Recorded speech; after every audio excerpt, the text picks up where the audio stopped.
battle in the heart of Alabama caught our attention.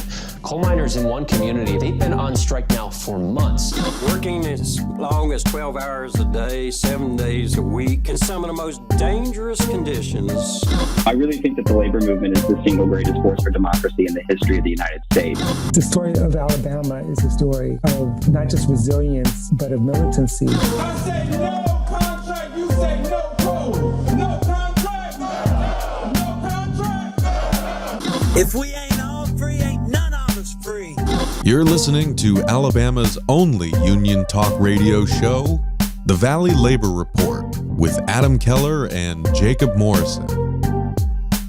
Hello, Tennessee Valley. This is the Valley Labor Report. My name is Jacob Morrison, here with my co-host and fellow agitator, Adam Keller, and we are broadcasting live-ish again online and on the radio from the heart of the Tennessee Valley, the Spice Radio Studio in Huntsville, Alabama. Tonight, the Nlrb fights for funding. We get angry voicemails. We talk to a candidate for governor and more on today's program. If you want to be part of the program, well, you would have had to have already given us a call on the voicemail line. Sorry about it. So you missed it. You missed out today, but you can always leave a voicemail, so you can be on next week's show. The phone number is 844-899-TVLR. That is 844-899-8857. You can leave us a voicemail anytime, anywhere throughout the week. If you haven't gotten enough of us by the time that we wrap on the radio, or if you just want to see what we're up to throughout the week, then you can find us online. We have got just boo-koodles of content, folks, online. YouTube, podcasts, wherever you get it. It's all at the Valley Labor Report. We've got like almost 600 videos on YouTube now. We've got going on 200 podcast episodes, I think.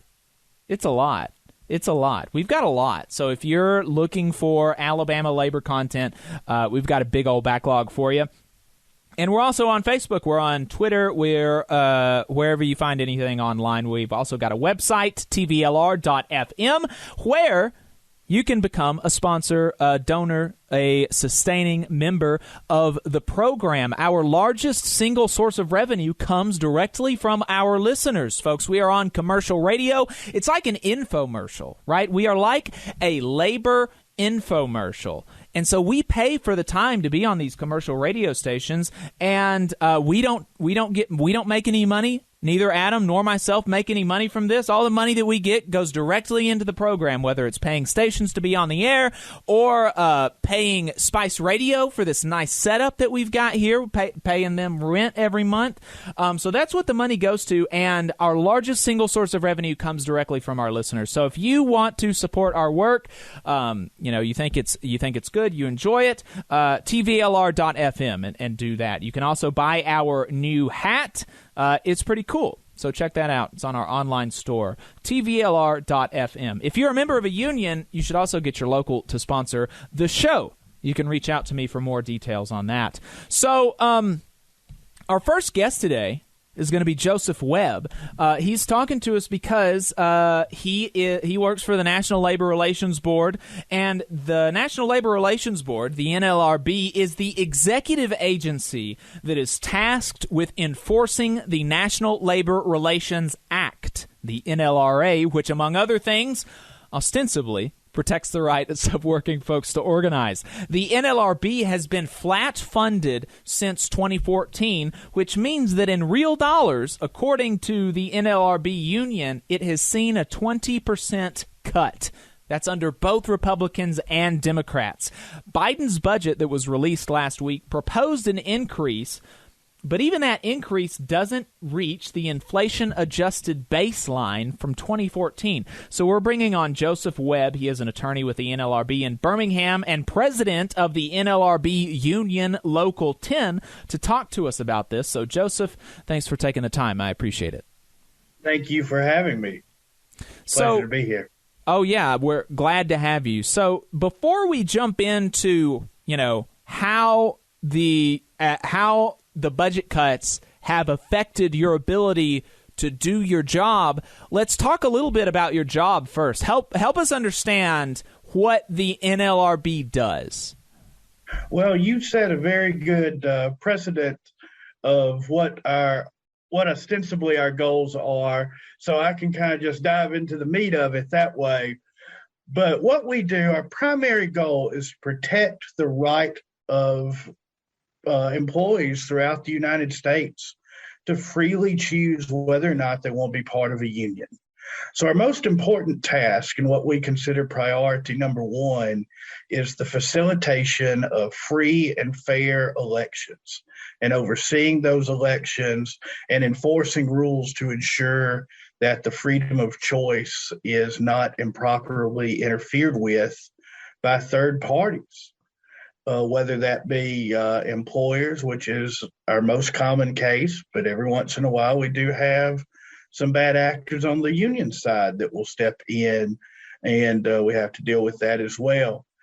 And other than handling petitions and counting votes for elections, the other way we go about enforcing the act and enforcing this freedom of choice is the handling of unfair labor practice charges, whether that be discrimination against employees for standing up for each other, what's known as protected concerted activity when there's not a union involved. Just say if you and I work together, for example, and we were caught talking about wages and one of us or both of us was fired, that would be the type of thing that we would handle and call that protected concerted activity.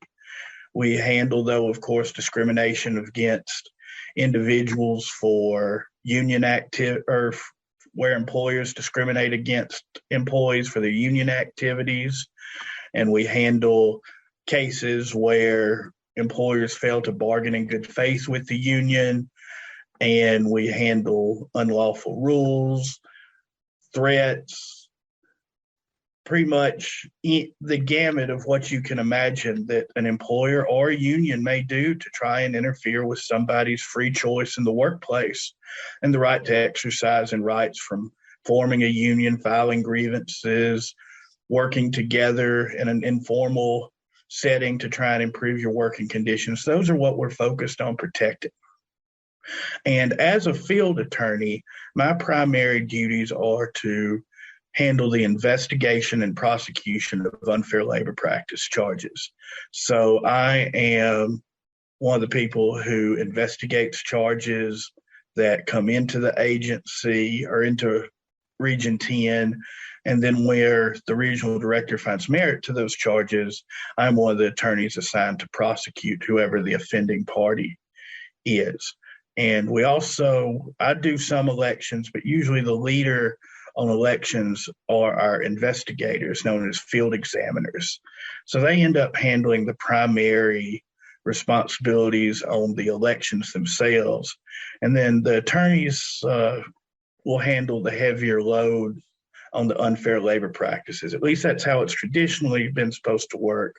But with this lack of funding, as I'm sure we'll talk more today, those lines have been blended significantly over recent years. Also, the NLRBU, which I'm here on behalf of today, that's who I'm speaking on behalf of, the National Labor Relations Board Union Local 10, that I'm the local president of. And that covers Nashville, Birmingham, and Atlanta offices in Region 10. And that consists of everything from the field attorneys, such as myself, field examiners that we talked about, and also administrative professionals, which you may refer to in your workplace or have heard of referred to as paralegals. They're the same. They have the same type of responsibilities as a paralegal would in private practice. Gotcha. And so, you mentioned when you were talking about your example of an unfair labor practice would be, you said firing, but it could also be disciplining of workers who are talking about wages, and that's something that a lot of bosses will tell people, like, oh no, we don't allow you to discuss wages. But that's illegal. It's illegal to tell employees that they are not able to discuss their wages and working conditions with their coworkers. Like you said, it's a protected, concerted activity. How do you feel the average Alabama worker's understanding of their rights are as a worker? Like, do you feel that most people have a good grasp about like what kind of rights they do and don't have in the workplace? Unfortunately, I do not, and that is something that the NLRBU has advocated for all through Region 10, which covers much of the southern United States, is for outreach funding, which of course the agency doesn't have now. But the dream and goal is to get that kind of funding to where the agency can do formal outreach, whether it be commercials or even website postings, Facebook ads. Hey, did you know you have the right to discuss your wages in the workplace? And like the example you used, disciplining, any form of discipline for discussing wages would be illegal. But even telling employees, hey, you can't talk wages here, that by itself is an unfair labor practice. Right. Yeah, I mean, it's what are some other things that you think off the top of your head that folks, you know, when you're thinking about rights in the workplace, that folks don't even know that they have? That you can't be discriminated against for contacting a union or supporting a union or advocating for a union. None of those things are illegal, and you cannot be legally retaliated against for doing any of those things. You can't be retaliated against for discussing workplace safety with your coworkers or for advocating on behalf of your colleagues in meetings with your supervisor. You can't be retaliated against for that. You can stand up for each other, and you can seek help from third parties, such as forming a union or whether it's filing charges with us. If charges are filed with us and somebody is retaliated against, that triggers what is called a violation of Section 8A4 of the National Labor Relations Act, to where even coming to us is protected activity that you cannot be retaliated against. Why do you think it is that that people just have such a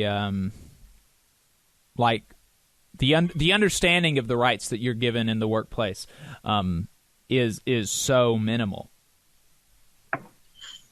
I think it is a combination of factors. It is the speaking as union local president, I think it can fall a little bit on the agency not having the funding for the outreach that we were talking about. I think it can fall on organizations, private organizations, needing to outreach to the community better, whether that be civilian advocacy groups, labor organizations.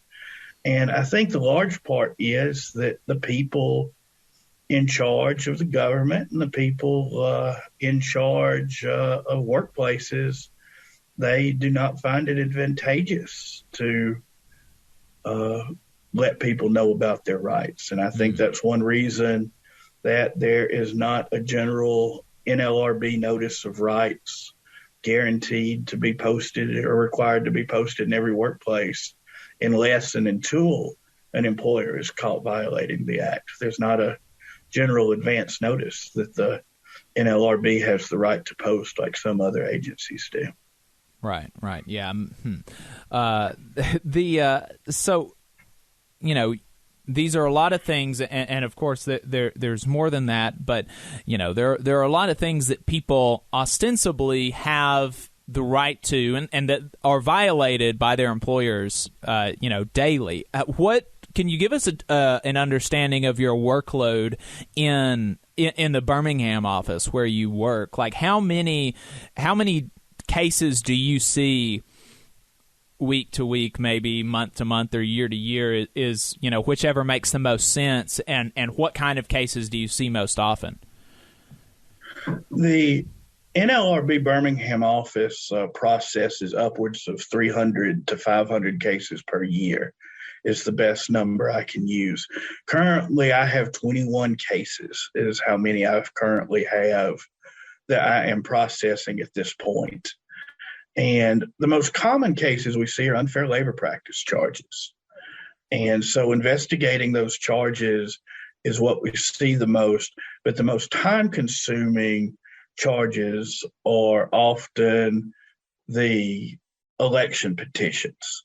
So election petitions, we get several dozen of those a year, and you might as well call one R case the equivalent of 10 unfair labor practice charges. So that would be a separate number, 300 to 500 C cases, and then 2 to 3 dozen R cases per year. And the R cases are petitions, and we just call them R cases because that's how they're numbered in our files. And then unfair labor practice charges are C cases. And the C cases, I would say that unionized workplaces with with different type of bargaining issues and disputes would be the most common type of charge, with the second most common being discrimination in both unionized and non-unionized settings. Right. So, I think that's a good segue into how these budget cuts are affecting your agency. I was talking to you before when we were planning to talk about this, and you said that your office historically has like 10 employees, and you've been at 4 for 7 years now. I mean, how does that affect your ability to do the work that needs to be done? Well, the good thing I can say about the Birmingham office and all of my fellow unit employees in Local 10 is that we are all dedicated to the National Labor Relations Act and to protecting employees' rights. So the quality of work doesn't fail, doesn't fall behind. What does fall behind is we're not able to process these cases as expediently, because where it has historically been considered a heavy caseload for any single employee to have more than 9 cases at a time. Every bargaining unit employee in Region 10 right now is carrying close to 20 cases per person. And investigating these charges, we make it a point to truly determine the facts of a case and find out whether a person's rights have been violated. So after somebody files a charge, they get contacted by us, and we take a sworn statement from them first to get their side of the story and to get any contact information for witnesses, get any documents they have. And then we initiate an investigation on our own. We contact other employees from those areas. We don't tell them who we've talked to. We keep it confidential who we've talked to and why we're even contacting them, other than just the general allegations. So they know a charging party's identity is not revealed during this investigation process, but we're contacting witnesses, getting documents, forcing the company to respond to the allegations, provide documents. And this is a very drawn-out process. I would say that each case, typically, even if caseloads are low, it takes several weeks to months to properly investigate a case thoroughly. And because of this load, this just means that everybody is set back on the time scale. So to thoroughly determine whether people's rights have been violated, how best to protect an individual's rights, what type of remedies they may be owed, persons who were typically hearing from us in 30 to 60 days on the outcome of a case, it can be 90 to 120 and worse, which the longer somebody goes with justice delayed, that can often be justice denied. They can have any multitude of things happen that affect their ability. And of course, we at the bargaining unit employees that are NLRB members, we always try and minimize that as much as possible. So I would say that who suffers the most is the quality of life of NLRB employees in the region, and the fact that we're salaried employees, so we're not entitled to overtime, but we are, although we're typically open 8 to 4:30, it is not uncommon for agents to currently work late into the night and on weekends to try and, as quickly as possible, investigate these charges, prepare litigation for these charges, et cetera, to enforce people's rights.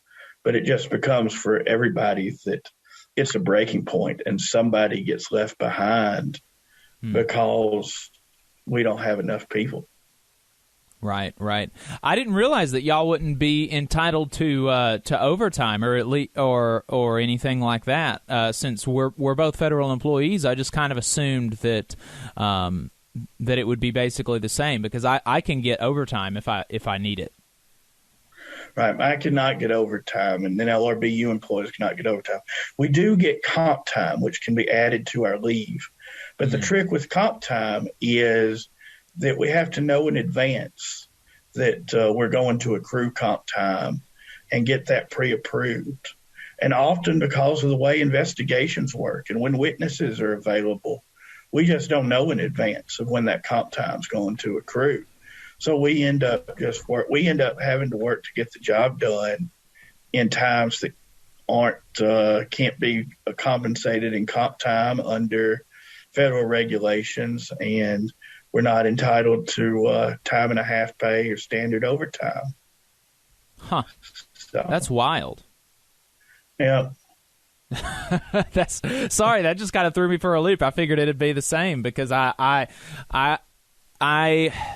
my agency, I think that I've never had to actually, thank goodness, I've never actually had to work like more than 40 hours since I've had this job. But I think that there's a standard, but we are like statutorily able to either get time and a half or comp time. I think that there's one that our supervisors prefer, but we are able to do that, or at least standard overtime. I know, because I know that people do that. But anyway, I will clarify, administrative professionals in the agency can get overtime. That is an option for them to elect. Gotcha. Yeah. So that is that's a big deal, like on all sides of this, because, you're talking about cases where potentially somebody has been fired, right? Somebody's been fired because they've been discriminated against for their union support, or illegally retaliated against for maybe discussing wages and working conditions. And somebody who's fired, who, waiting around for this case to be, people can't wait around. They've got to get a different job. And then the remedies under the NLRB, under the NLRA, is for the worker to be made whole if the employer is found guilty. Talk to us about what being made whole means, actually. Being made whole has historically an undercurrent NLRB law is called restoring the status quo. Means the discriminatee is offered the opportunity to come back to work with back pay plus interest for the time that they were out from work after they were illegally fired, up to the point that they are reinstated after the employer is found guilty. They're entitled to back pay plus interest for what they should have been paid over that period of time. But historically, that has been it. Now, the current general counsel... That's minus wages that you receive in the meantime, though, isn't it? That's correct. That is minus interim earnings. So it is not... people have, like you said, people have to get other jobs. So it is significantly reduced oftentimes by interim earnings. And sometimes people find better jobs, so they end up getting very little in total back pay paid to them. Now, it is public record, so I'm not sharing anything here. And, of course, I'm just here today on behalf of the NLRBU.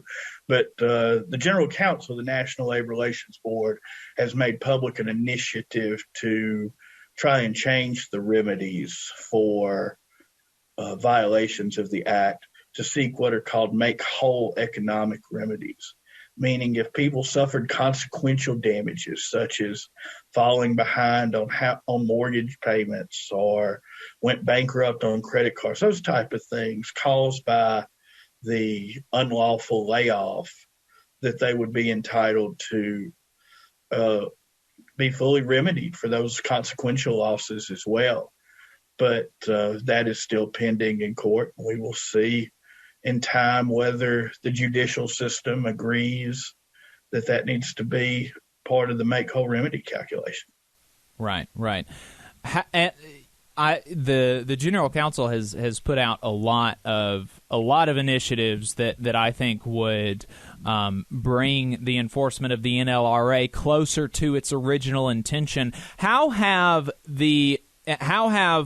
bargaining unit employees of NLRBU Local 10 and other workers at the NLRB across the country, how have they reacted to one, the General Counsel's seeming interest in reinvigorating the NLRB, and then two, the continued flat funding by the Biden administration last year of the NLRB? Like, these seem like two very, like this is the same administration doing it, but, the Biden administration continued to flat fund the NLRB last year. So, how are NLRB workers reacting to those two things? Well, of course, I can only speak on behalf of NLRB bargaining unit employees in Local 10, but within Local 10, there has been a very positive reaction to the initiatives to try and reverse the Peter Robb years, the Donald Trump years that really restricted our ability to advocate for employees' rights. We all believe in the original purpose of the Act, so we are all thrilled to try and restore that and expand upon it. We know with the current makeup of district courts and the Supreme Court that even with having a favorable board, many of these issues on appeal to the circuits and to the Supreme Court it's going to be an uphill battle. We're going to be in this fight for the long haul. But there is a lot of optimism in expanding employees' rights within at least the bargaining unit of Region 10. However, it is very depressing for the bargaining unit to see continued flat funding. Right now, the agents or the region does not have enough employees to do the work that needs to be done. We have numerous vacant positions in every office in the region. Most of our supervisors over these 7 years have retired, so we don't have supervisors to assist us. We are the unit leading the unit in most cases. We are just sharing the load together. There is no supervisor, for example, in Birmingham. Most of the supervisors in the Atlanta office are gone. All but one from Winston-Salem is gone. So it is just an incredibly depressing load to bear. And for as long as the funding is flat, the agency cannot afford to hire anybody to replace these people. So they can't hire new bargaining unit level jobs. They can't hire or promote supervisors to fill supervisory positions. And they can't, right now the agency cannot even afford travel. There was a big dispute recently where Birmingham unit employees needed assistance for an election, and the regional director for Region 10 wanted to send 6 employees from another office. And the General Counsel said, we don't have the money to afford that. We can't send help. We can't afford it. Right. So that's the type of thing things we're dealing with. There is not enough people to do the work, and there's no way to access help because nobody can travel. Right. And the, you know, and just to give people an understanding of what are the numbers that we're talking about, what's the ballpark here?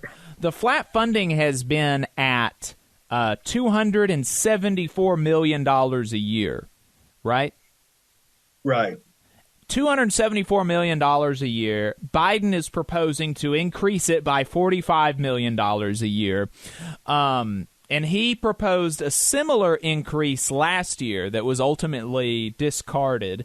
And at the same time, we're looking at year over year. I mean, every year that Biden has been in office, every year that Trump was in office, every year that Obama was in office, we're looking at defense spending increases of tens of billions of dollars.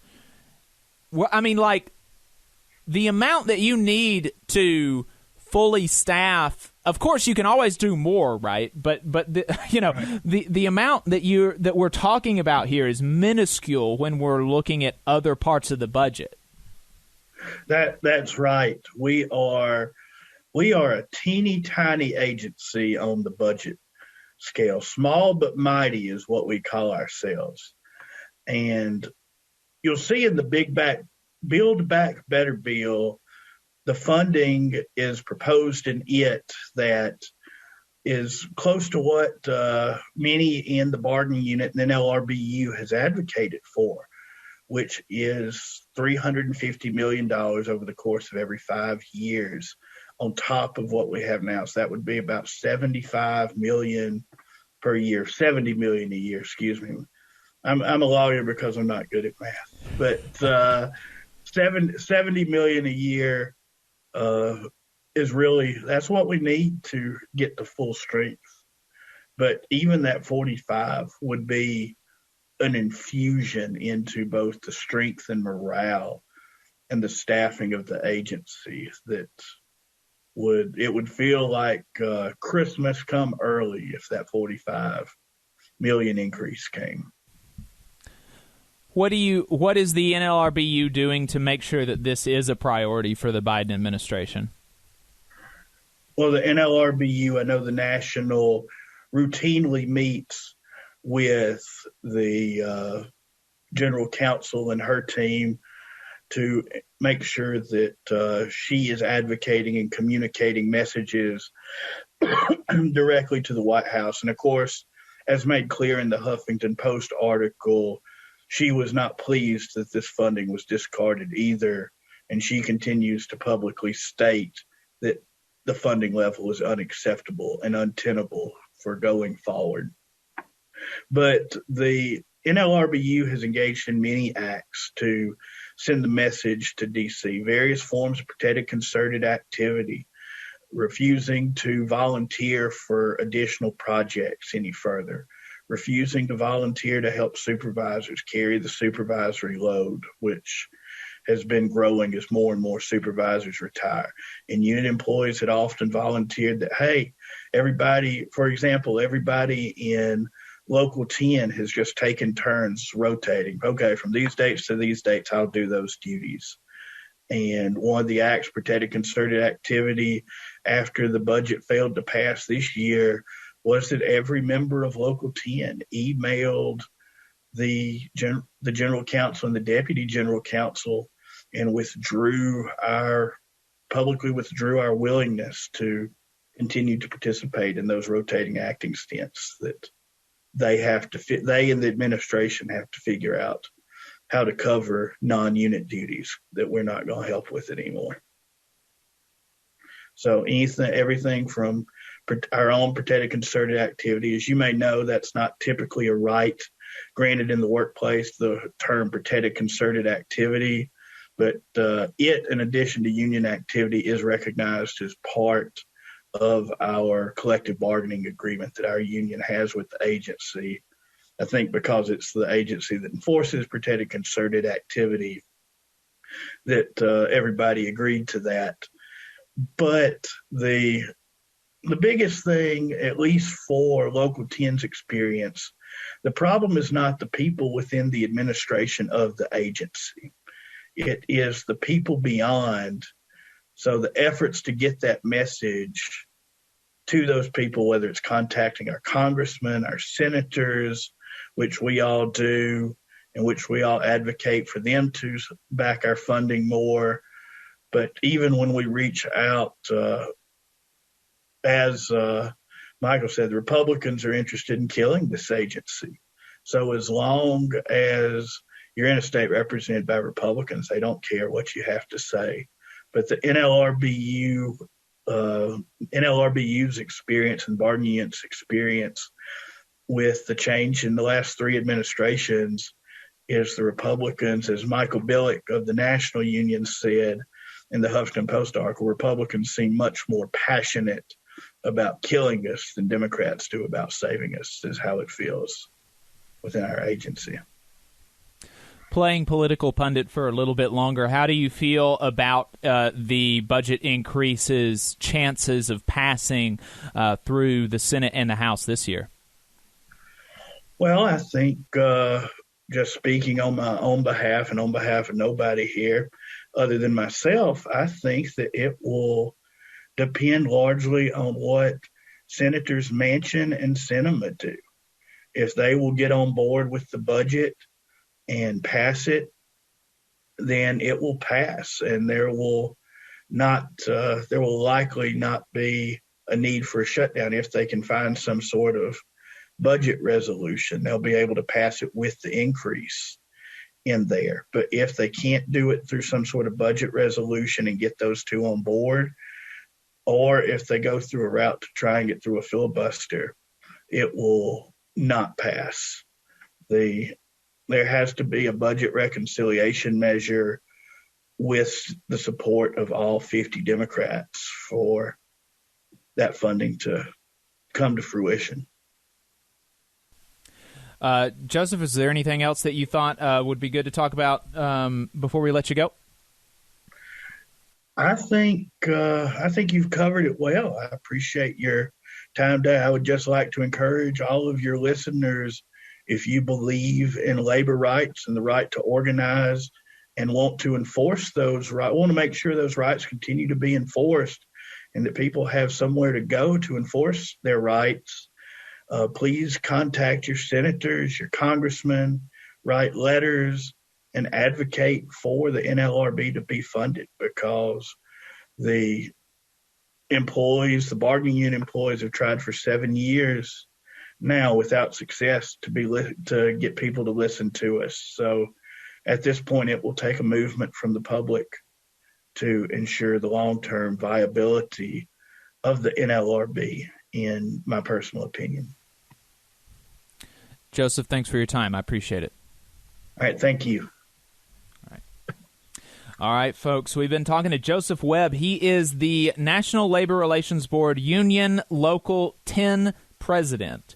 NLRBU Local 10 represents NLRB workers in Alabama, Tennessee, and some other places in the South. We appreciate his willingness to talk to us. We've been talking about what the NLRB does and how the funding cuts under Republicans and Democrats have harmed their ability to carry out the mission of the National Labor Relations Act. If you missed any of that conversation, then don't worry. The program is available online, on Facebook, on YouTube, and wherever you get your podcasts. Just search in all of those places for The Valley Labor Report, wherever you find your content online, and you can listen to any part of the show that you missed. We're going to take a quick break. On the other side, we're going to be responding to listener voicemails and playing a part of an interview with Lou Burdett. He is a candidate for governor.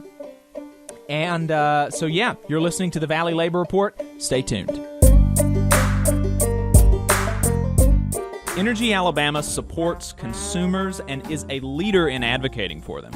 They have been able to successfully fight off utility rate increases in the state, reduce fees for electric vehicles, increase electric vehicle infrastructure spending, and they secured a $100 million refund by Alabama Power after the utility overcharged customers for fuel. To learn more about their work advocating for customers and to join the fight, go to energyalabama.org. There's a lot of talk about a shortage of workers, but that's not the case with IBW 558. We have provided our customers over 3,000 workers and performed over 3 million man-hours in a pandemic year. With 8,000 OJT hours, 900 classroom hours, OSHA 30, and a state license, our members receive the equivalent of a master's degree. That's what makes IBW 558 the right choice for your electrical needs. Look us up at Facebook or at IBW558.org. The attorneys of Maples, Tucker, and Jacobs are proud to represent working people in Alabama and across the Southeast. They have over 100 years of experience representing injured workers in workers' compensation, personal injury, and disability claims. Let their attorneys help you when you get injured on the job. You can find them at www.mtandj.com or 855-617-9333. Let Maples, Tucker, and Jacobs help you when you get injured on the job. Again, the website is www.mtandj.com or the phone number 855-617-9333. No representation is made that the quality of legal services is greater than the quality of legal services from other law firms. North Alabama DSA is looking for folks to work for a better North Alabama. They prioritize mutual aid, municipal activism, and union solidarity. Contact them on social media or dsanorthalabama@gmail for more information. Support for this program is provided by the International Association for Machinists and Aerospace Workers, Local Lodge 44 in Decatur, Alabama. Learn more at iamaw44.org. Hometown Action is a proud sponsor of the Valley Labor Report, and we're here to help keep you in the loop on the assault on your right to protest, picket, and peaceably assemble in Alabama. The anti-protest bill is back this year, and it's as bad as ever. There is huge interest in building worker power and increasing unionization in Alabama that has corporations scared. Don't let their influence on our state legislators become another tool to arrest striking workers and union supporters. This racist bill is especially problematic for black organizers and unnecessarily gives law enforcement broad discretion to define even small peaceful gatherings as a riot. Tell your Alabama legislators to say no to House Bill 2. We've set up an easy way for you to do that. You can go to hmtn.link/HB2 where you'll find more information and an email template you can use right from your smartphone. That link is hmtn.link/HB2. You'll also find more info on social media at Hometown Action. We're the nurses, firefighters, and claims representatives that help keep our government services running. We respond to natural disasters. We care for our nation's veterans, and we investigate discrimination in the workplace. We are federal and D.C. government workers, and we are proud to serve the American people. Working in more than 70 agencies across the government, we know we can fulfill our mission because our union has our back. Learn more at afge.org. Paid for by the American Federation of Government Employees, AFL-CIO. Support for this program also comes from the Mid-South Council of Retail, Wholesale, and Department Store Union. Learn more at rwdsu.info. Come on, you poor workers, good news to you I'll tell. How the good old union has come in here to dwell. Labor creates all wealth. All wealth should go to labor. You are listening to the Valley Labor Report. My name is Jacob Morrison. My co-host is Adam Keller. If you've got anything to add, give us a call. The phone number is 844-899-TVLR. 844-899-TVLR is the phone number. You can leave us a voicemail anytime. You can't call in live right now because this is a pre-taped episode. This is a pre-tape. We are recording this on Wednesday. So apologies for so many pre-tapes lately, but we're busy people. Okay? So I appreciate your patience, though. But like I said, we do have a voicemail number, and that number is, one more time, 844-899-8857, and we got a couple last week. So, Adam, let's go ahead and play the one that I've got queued up for us. There are no such things as birthing persons. You're either a woman or a man. Only women have babies. And you said it best on your show. You may be crazy, but blah, blah, blah. Yes, you are crazy. So yeah, that.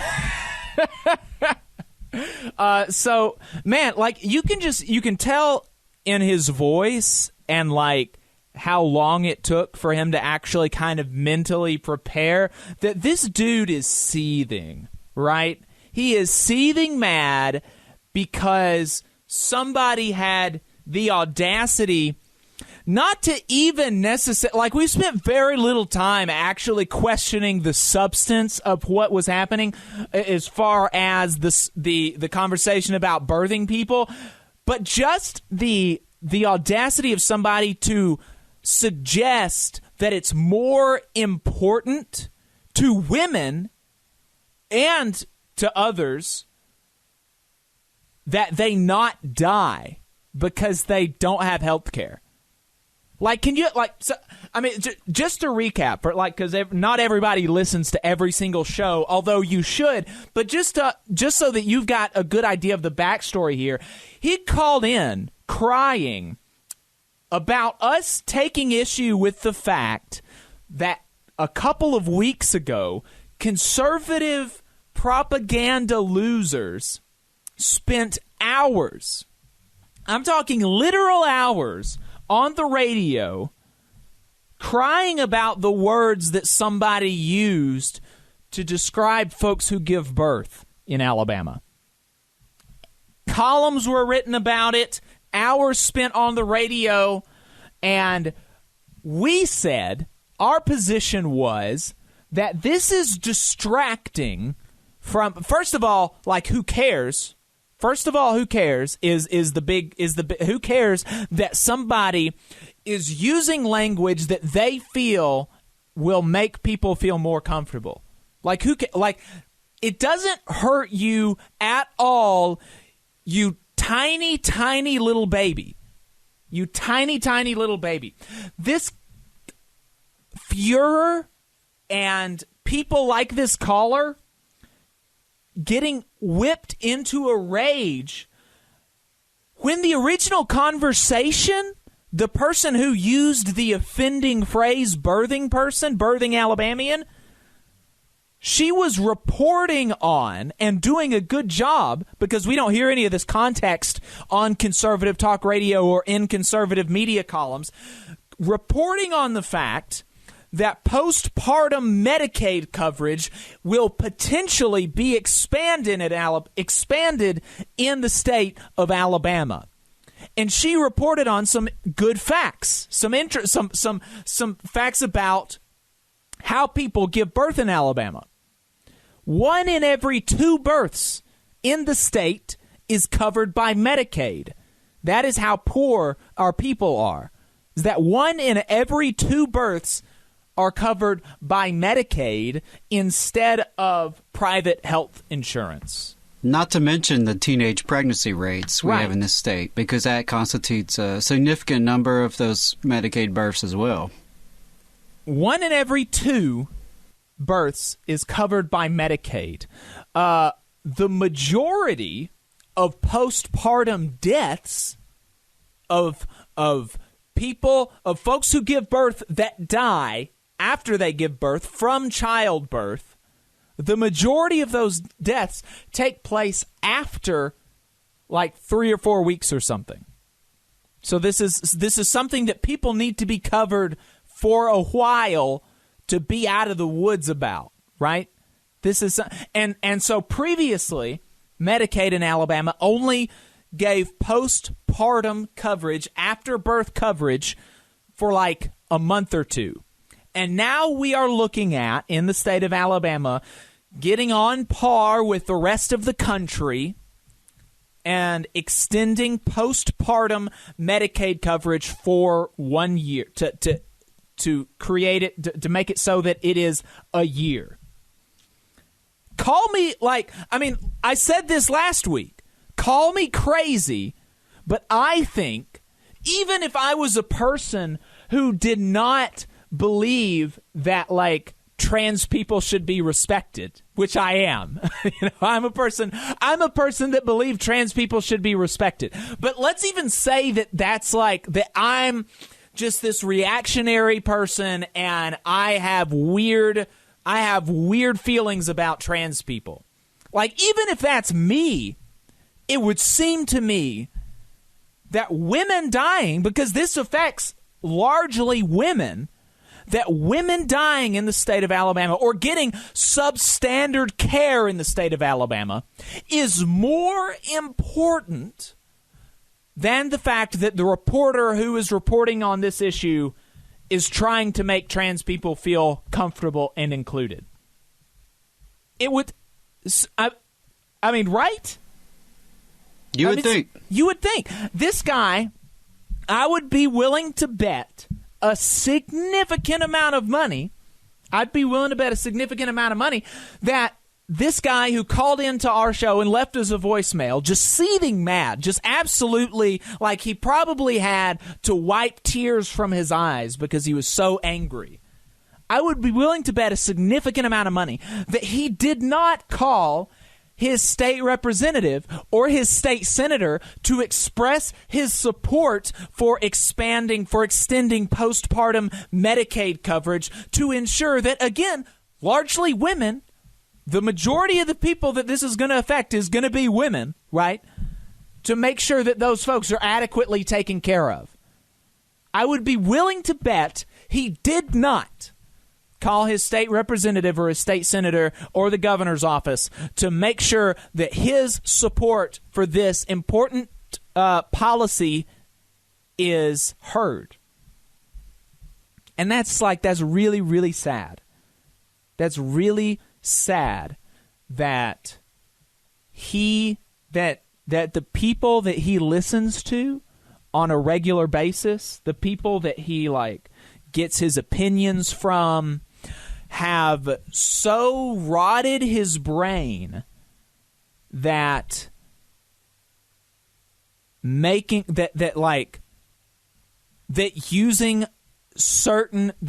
gendered words is more important to him than saving Alabamians' lives. That's just that's really sad. That makes me hurt for this guy. It makes me hurt for this guy, and it makes me angry at the people who made him this way. And, look, like I said, trans folks are real. Whether you agree with it or you appreciate that or not, trans people are real. They're real people. Trans rights are workers' rights, are humans' rights, and trying to make them feel comfortable and welcome and using gender-neutral language, that's not a bad thing. Sometimes I do that and sometimes I don't. Just whatever makes the most sense in a given situation. And even if that language sounds awkward to you, like we said last week, birthing person sounds it just hits my ears wrong, right? It hits my ears wrong. It sounds weird. And so I don't know, it's not really a phrase that I'm probably not going to use that. I might say folks who give birth if I want to use it in a gender neutral way or but look, there are trans men, female to male, who are going to have some female needs, right? And so but most of these people, they're not going to care about that you use a gender neutral phrase every single time, right? This is not the thing that's at the top of their priority list, okay? But on the other hand, juxtaposing the fact that for trans people, making sure that every single person uses a gender neutral phrase every single time, that's not, Not top of the list, okay? Not top of the list. On the other hand, this guy, and people, and the people that he listens to, that is on the top of their list. Making sure that this language is not used, making sure that people feel bad for using it, that is at the top of his list. That is at the top of his list. This guy has allowed himself to be pulled around because one reporter said birthing people. And he is not upset that women and potentially other folks are dying or are getting substandard care because of a lack of postpartum medical coverage.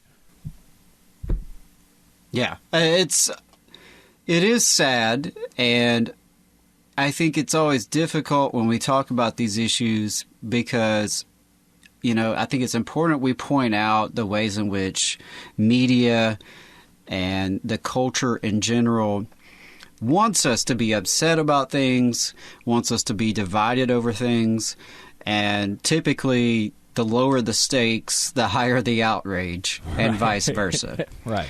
And so, if it's conservative media or even in some cases more mainstream corporate media, there's going to be more coverage given to language and gender-neutral terms and the pushback on that and the pushback on the pushback than there will be on homelessness plaguing the trans community or the amount of suicides plaguing the trans community because, in part, of the stigma attached and the ways in which these folks are demonized by media and others and politicians.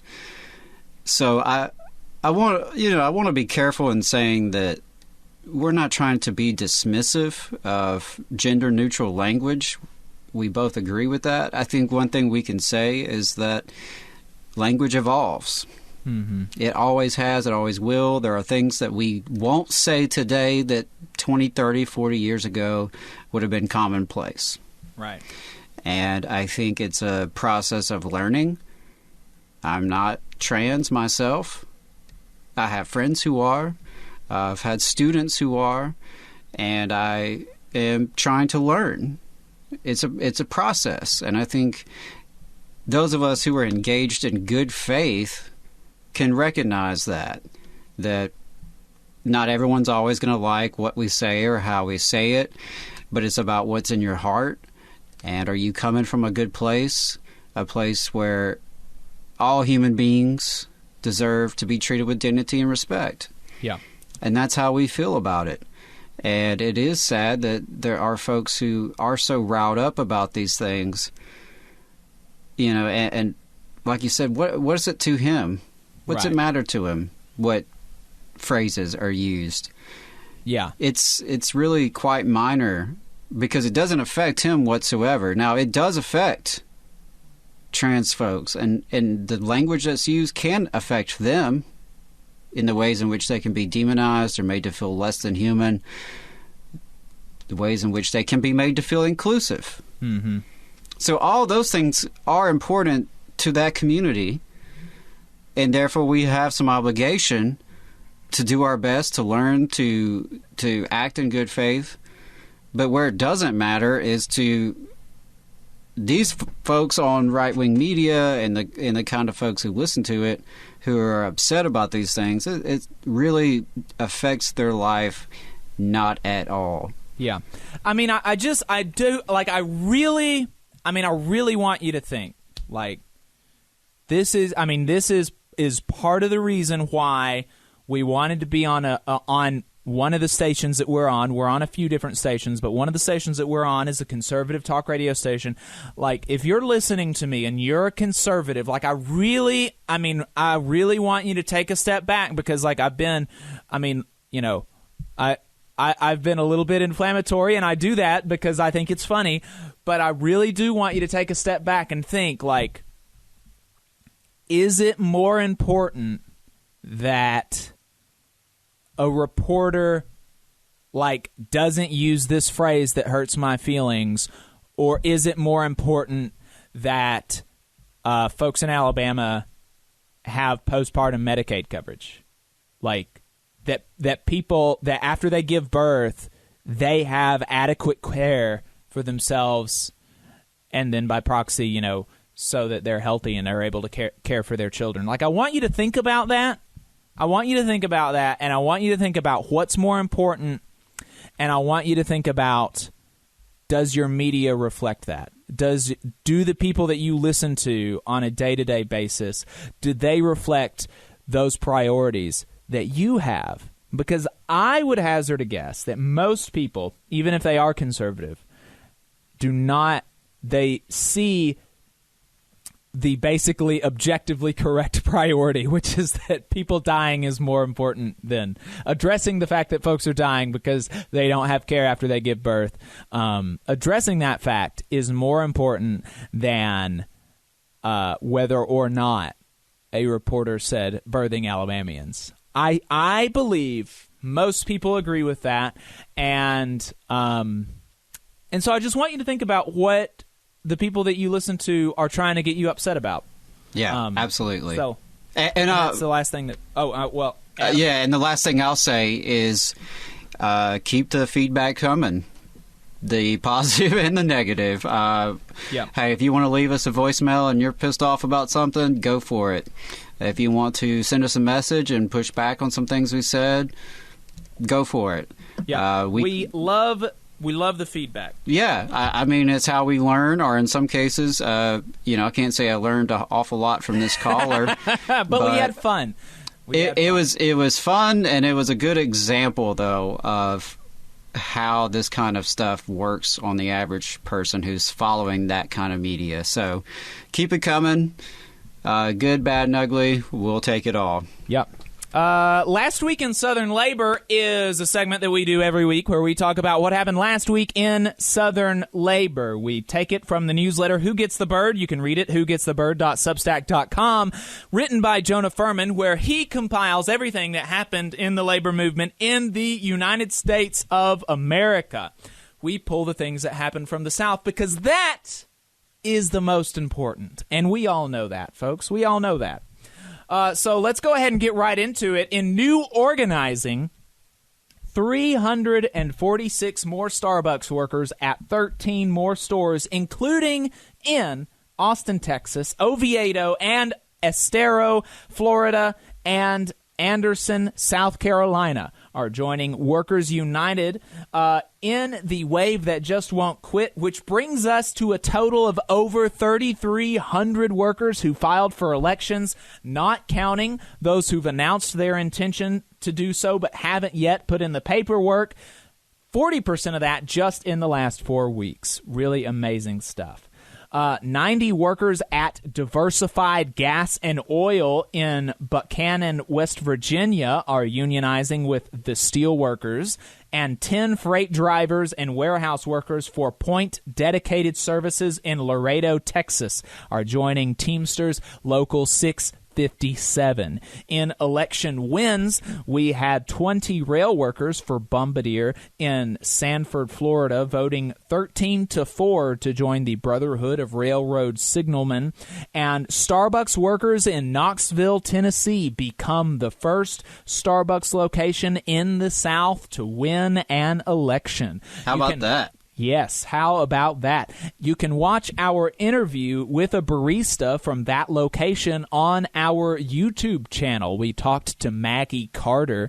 She is a barista at the Knoxville Starbucks location about herself and about her about the union campaign at her location. So if you want to learn more about what's going on in Knoxville, we talked to them when they were still the only Starbucks location in the South to have filed. So get an idea for what's going on there. In strikes and bargaining, the CWA call centers for Maximus, which handles federal hotlines for Medicare and ACA inquiries, struck last week in Hattiesburg, Mississippi, and Bogalusa, Louisiana, on the 12th anniversary of the passage of Obamacare. This is a big one. Y'all should really listen to America's Workforce. It's a great podcast. They're on the radio just like we are, except in Ohio. and they have had a couple of interviews with Maximus workers, and they make actually less money than the people who qualify for the ACA that they're helping. So they're helping people figure out how to navigate the ACA who make more money than they do, right? And so this is bonkers, and they should get more. And I'm glad you plugged that again, the America's Workforce Radio. That's a reminder for me to listen to that because Hattiesburg holds a special place in my heart, being the home of the University of Southern Mississippi, where many of my family members attended and where I still root for the football team and have many fond memories going to Hattiesburg. So it's always nice to see our brothers and sisters from the region, from our area, represent. So all of my love and solidarity out there to the Maximus workers, wishing them much success in this campaign. Awesome. Cops in Birmingham, Alabama, organized a blue flu with a sick out over low pay. Curious, is there a lot of outrage in right-wing media about this? Because as far as I know, they don't like workers doing sick outs. Yeah. So, yeah, that's funny. I actually, speaking of things that literal hours were spent on the radio, literal hours were spent on a sick out by teachers in Birmingham, talking about how they don't care about their kids or they're just stuck up or whatever, and they're hurting the community. But yeah, that is funny. I hadn't even thought about that, Adam, how I have not heard anything about this. About how these cops are endangering their communities, right, or how they don't care about the people that they are supposed to protect and serve. Yeah, I haven't heard any of that outrage. Interesting. That's weird. That is interesting. Anyway, employees at Disney in Florida have been staging intermittent walkouts to protest the company's initial silence on the anti-LGBTQ bill going through the State House that would prohibit teaching about sexual orientation, also known as the Don't Say Gay bill. This one is notable for being an explicitly political walkout, though it looks like at least Unite Here Local 362, one of the unions that represents Disney workers, along with several Teamsters locals and some others, they are telling their members not to participate, though it does seem to be due to potential discipline rather than political allegiance. And finally, in political fights, Dave Jameson reported on the long-term systemic underfunding of the NLRB and what it means for any current or future surge in new union organizing, not to mention investigating employer abuses. I would highly recommend reading that article. Joseph Webb, the president of the NLRB U Local 10, mentioned that a couple of times. It was an article in the Huffington Post. Y'all should check that out. It's a really good article about the funding cuts and what it's going to mean for working people as we organize into the future. So definitely check that out, folks. So yeah, if you want to see what happened in the rest of U.S. labor, you should read Jonah Furman's newsletter, whogetsthebird.substack.com. All right, so yeah, we have been answering your voicemails, going over last week in Southern Labor. If you missed any part of the program, you can find us online. We're on YouTube, we're on Facebook, wherever you get your podcasts. You can listen to the full show, or you can catch clips that interest you on our YouTube channel. Just search for The Valley Labor Report. We are going to a break really quick, and when we come back, we're going to be talking about some more stuff, so stay tuned. You're listening to The Valley Labor Report. Energy Alabama supports consumers and is a leader in advocating for them. They have been able to successfully fight off utility rate increases in the state, reduce fees for electric vehicles, increase electric vehicle infrastructure spending, and they secured a $100 million refund by Alabama Power after the utility overcharged customers for fuel. To learn more about their work advocating for customers and to join the fight, go to energyalabama.org. There's a lot of talk about a shortage of workers, but that's not the case with IBW 558. We have provided our customers over 3,000 workers and performed over 3 million man-hours in a pandemic year. With 8,000 OJT hours, 900 classroom hours, OSHA 30, and a state license, our members receive the equivalent of a master's degree. That's what makes IBW 558 the right choice for your electrical needs. Look us up at Facebook or at IBW558.org. The attorneys of Maples, Tucker, and Jacobs are proud to represent working people in Alabama and across the Southeast. They have over 100 years of experience representing injured workers in workers' compensation, personal injury, and disability claims. Let their attorneys help you when you get injured on the job. You can find them at www.mtandj.com or 855-617-9333. Let Maples, Tucker, and Jacobs help you when you get injured on the job. Again, the website is www.mtandj.com or the phone number 855-617-9333. No representation is made that the quality of legal services is greater than the quality of legal services from other law firms. North Alabama DSA is looking for folks to work for a better North Alabama. They prioritize mutual aid, municipal activism, and union solidarity. Contact them on social media or dsanorthalabama@gmail for more information. Support for this program is provided by the International Association for Machinists and Aerospace Workers, Local Lodge 44 in Decatur, Alabama. Learn more at iamaw44.org. Hometown Action is a proud sponsor of the Valley Labor Report, and we're here to help keep you in the loop on the assault on your right to protest, picket, and peaceably assemble in Alabama. The anti-protest bill is back this year, and it's as bad as ever. There is huge interest in building worker power and increasing unionization in Alabama that has corporations scared. Don't let their influence on our state legislators become another tool to arrest striking workers and union supporters. This racist bill is especially problematic for black organizers and unnecessarily gives law enforcement broad discretion to define even small peaceful gatherings as a riot. Tell your Alabama legislators to say no to House Bill 2.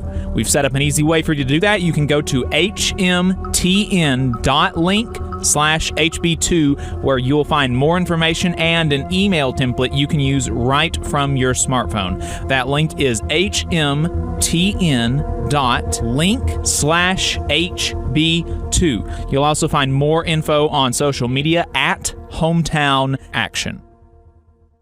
We're the nurses, firefighters, and claims representatives that help keep our government services running. We respond to natural disasters. We care for our nation's veterans, and we investigate discrimination in the workplace. We are federal and D.C. government workers, and we are proud to serve the American people. Working in more than 70 agencies across the government, we know we can fulfill our mission because our union has our back. Learn more at afge.org. Paid for by the American Federation of Government Employees, AFL-CIO. Support for this program also comes from the Mid-South Council of Retail, Wholesale, and Department Store Union. Learn more at rwdsu.info. Come all you poor workers, good news to you I'll tell, how the good old union has come in here to dwell.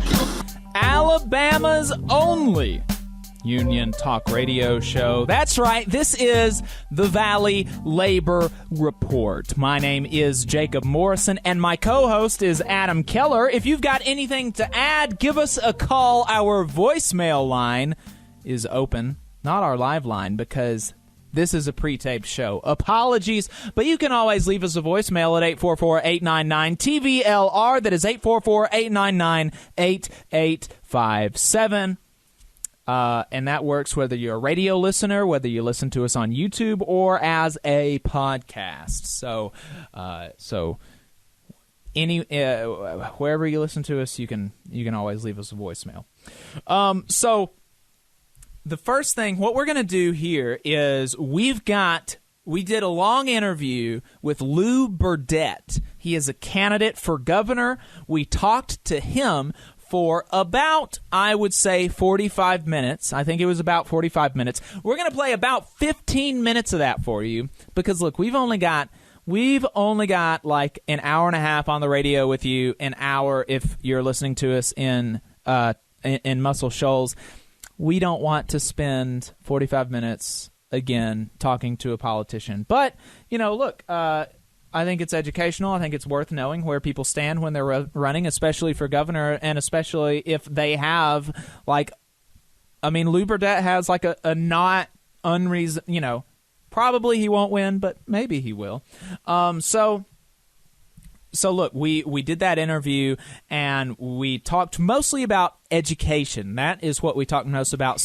And that was not my fault. That was not your fault. Normally, I do tend to steer him in that direction, but he's a big. He says that's his first priority. So we're going to play some of that interview for you, and you'll be able to hear the full interview if you find us online. You can listen to the full thing there. Let's go ahead and play that interview right now.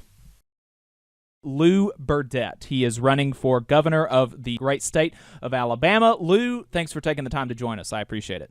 Jacob, thank you so much for having me, and I couldn't agree more. It wasn't. Politicians was not supposed to be a lifetime job, was it? And, that's why I'm running, is we haven't had any change. In my entire lifetime, I'm 63 years old. People ask me all the time, why are you running for governor? Because I so dearly love this state, and we've been at the bottom my entire lifetime, and we have great people. We have a great state. We do not have to be at the bottom, but that's where lifetime politicians keep us in this state, is at the bottom. Yep. Absolutely. I think that's just a statement of fact, basically, from the record. But Lou, the first thing that I wanted to get into is the first thing on your website. Like, if somebody goes to your website, which is louin22.com, that's a pretty easy thing to say. louin22.com. The first thing that you see about you is that you are a proven public company executive, and so this is something that you're proud of, right? That you believe is something that makes you more qualified, maybe than not, to be governor of Alabama. And this, it's so common you almost get sick of it, right? I'm a businessman. We need a businessman in office. Blah blah blah. And for me, I have a difficult time understanding why I, as a working person, would vote for a boss as an elected leader. We asked folks to tell us their first thought when they hear the word business leader, and these are the responses that we got. We got grifter, someone who doesn't work, nothing good, thief, plutocrat, tyrant, right? And I think that tracks with a lot of people's lives, with going to work day in and day out. They're doing the work. The boss tells them that they aren't doing it good enough while they sit in their office and take all the credit while making more money than the rest of us. So tell me, why should I vote for a businessman as a working person? Because that hasn't been my track record. My track record is growing up as in the family-owned grocery business. My dad owned a small-town grocery store. I learned a strong work ethic, sacking groceries in my dad's store from really about the earliest age I can remember. I was so little that I could take the groceries off the counter, put them in the sacks, and the big boys would have to take them out. And I saw my dad run a small business and work 14 hours a day, 6 days a week, his entire life. And so that's the environment that I grew up in. I'm an everyday working guy. And I say, I am so glad that I have spent my entire career with a real job in the real world. And nobody gave me my position when I worked at Books A Million. I worked there for 13 years, and I started out at the bottom, and I worked my way up to be chief operating officer and grew a chain of stores from 30 stores to over 175 when I left, from $26 million in volume and to $250 million in volume across 16 states, and a little over 200 employees to over 3,000 employees. And that kind of business experience, common sense business experience, is important to running this state, to know how to manage people, to know how to manage a multi-million-dollar budget. So nobody gave me anything. I worked hard, sometimes 100 hours a week when we were taking our company public back in that day. But then the last 19 years is running a nonprofit in Birmingham called King's Home, helping abused youth and moms and kids start over in life, have hope and opportunity in life. And so running a nonprofit is important, to have business common sense. And I think that's what we need is a change in Montgomery, away from lifetime politicians that have kept us in the bottom, to have a common sense business leader that will flip it upside down, that doesn't owe any favors. Nobody's got influence over me. And I can't wait to work for that kind of change in Montgomery. Let's talk about education. You mentioned that's one of your top priorities. What would be the LU N22 education agenda? Take out Common Core. Common Core's got to go. We can't be 52nd in math. We're 52nd in math. That would be my first priority. Then we got to budget right.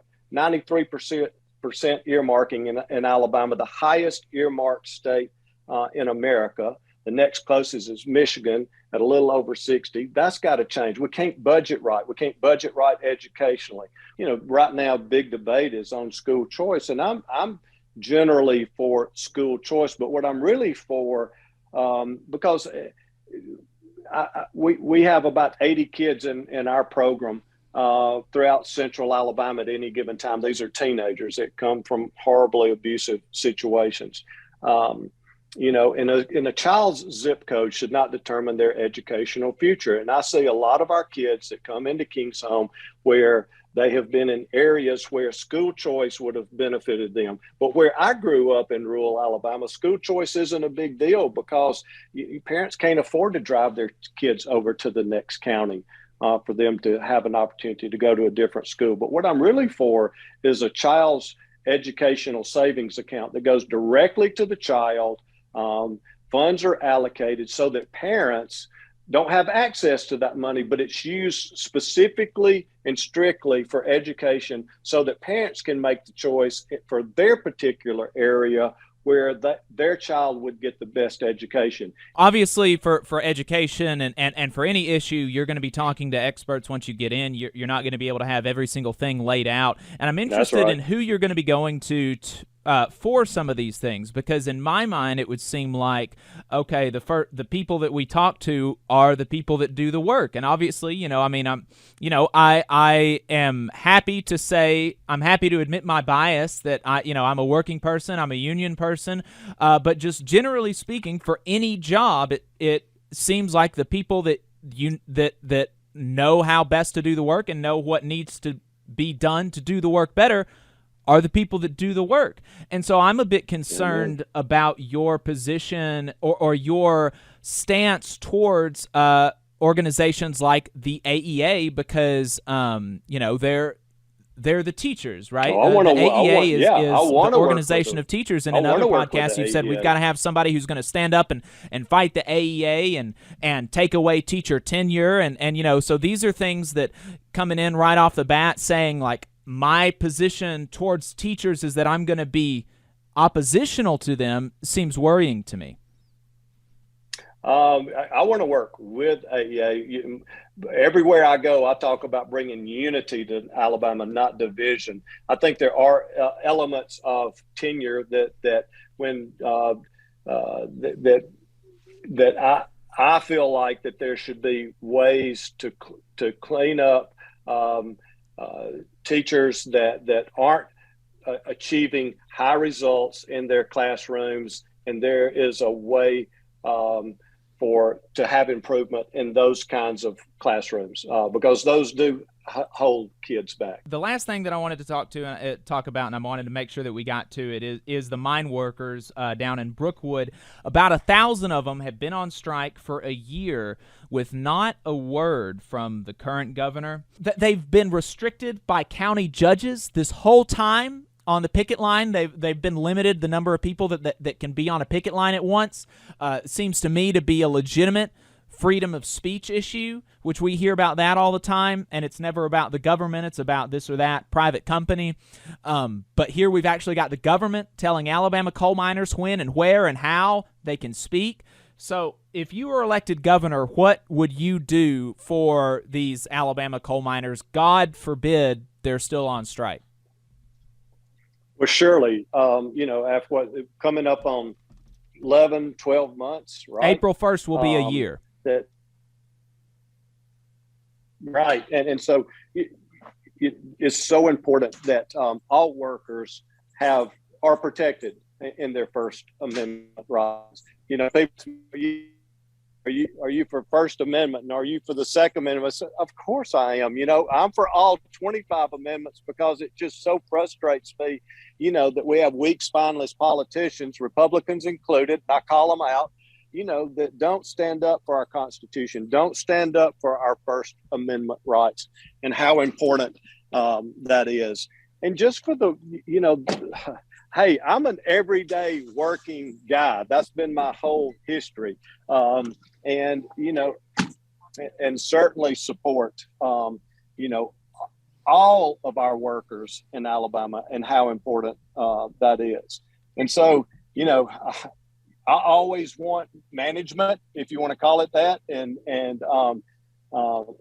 labor to be able to work out solutions. And it seems like to me, from what I read, that labor has been willing to make concessions. So I don't understand why management isn't willing to make concessions also.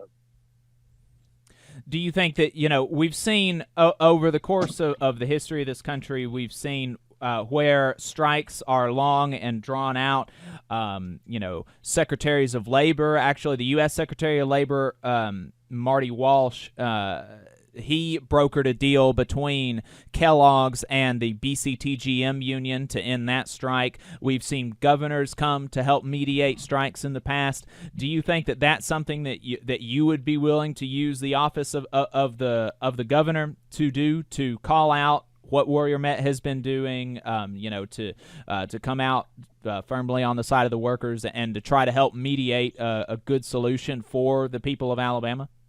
Absolutely. Hey, welcome back. You're still listening to the Valley Labor Report. You just finished listening to a part of an interview that we did with candidate for governor Lou Burdett.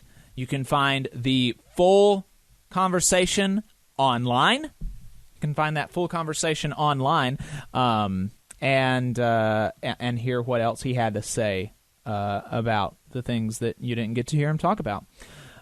The last thing that we wanted to talk about today is that Amazon, is Amazon in Bessemer. The election concluded last week. March the 25th was the final day to have your ballot in, and we will be expecting results sometime next week, I believe. In early April is when it's looking like we're going to be able to get the final results. On the day that ballots were due, I mean, it's just amazing. Like, you would think that they would wait a little bit before they did stuff like this, but they didn't. The day that the ballots were due, workers were made to work in unsafe working conditions in Bessemer. In an article by Tandra Smith in AL.com, she reports on the press release that RWDSU sent out. And she says that workers at an Alabama Amazon facility were allegedly told to keep working as potentially vaporized oil spread throughout a series of floors. It spread throughout a series of floors so thick that, like, it was like visible. The group in its statement said that around 1:30, workers on the third floor of the warehouse were told to clock out, evacuate, and go on unpaid voluntary time off, which is, again, and so there was a certain part of workers, there was one section that was told, oh, hey, it's too dangerous for you here, you need to go, and they didn't give them paid time off. They didn't give them paid time off for an issue that was not their fault. They had to go on voluntary time off, on unpaid time off. And according to the group, workers on other floors were not told to stop working and evacuate or notified of the substance that was spreading through the air vents. Eventually, first floor workers went to see what was going on, and then workers began to leave the facility via word of mouth. Some fire and police service vehicles were on the scene. This is just, it's really, really, really crazy stuff. Isaiah Thomas said in the statement, everyone was very confused and the lack of information made us feel very unsafe. We didn't know what was happening and many of us sought safety in our cars and tried to get as far away from the building as possible. Imagine, you're seeing this fog, go all the way visibly in throughout the facility. You don't know what kind of fog it is. You don't know if it's flammable. You're working with all sorts of, there's got to be sparks like all over the place, or at least every now and then there's got to be a spark. You don't know if the place is going to blow up or if it's like poisonous. This is crazy. Thomas added that he was shocked that workers were asked to keep working throughout the incident and that no notification or alarm went out to workers. He doesn't know what he was breathing in. Neither does anybody else. This is just, it's unconscionable, as Stuart Applebaum says, president of the Retail, Wholesale, and Department Store Union. It really is, it really is just terrible, terrible stuff that they're having to go through. And, elected politicians in this state ostensibly are supposed to be fighting for working people, right? They're supposed to be fighting for the people that they represent in their state, in their district. You would think that this is the people that our politicians would have allegiance to, but that would not accurately describe U.S. Senator from Alabama Tommy Tuberville. Tommy Tuberville, after this safety incident, he did not come out in support of the workers as they try to institute safer working conditions or anything like that. He did not condemn Amazon for forcing some workers to continue working in unsafe conditions and forcing others to go on unpaid time off. He didn't do any of that.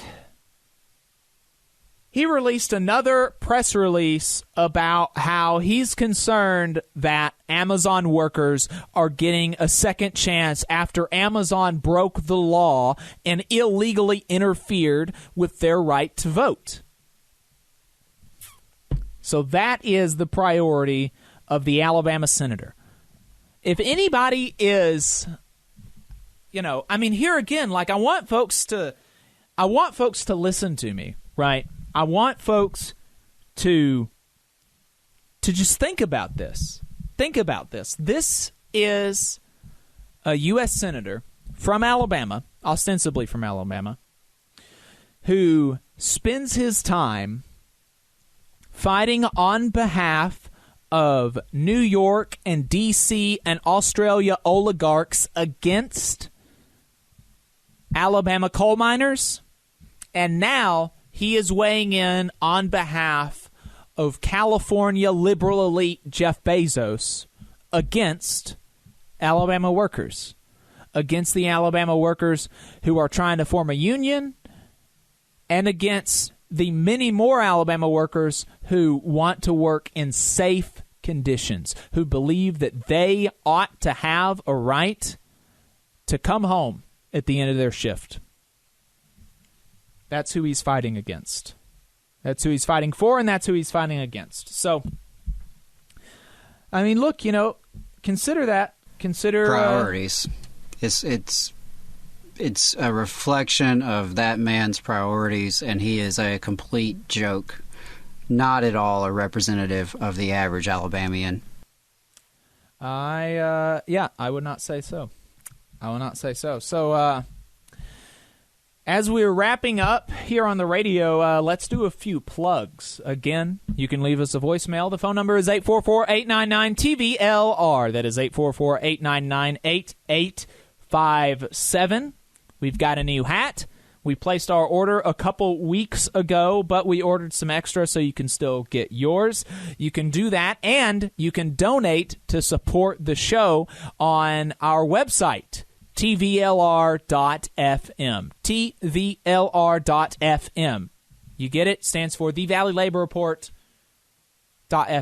as in the radio. That's how we did that.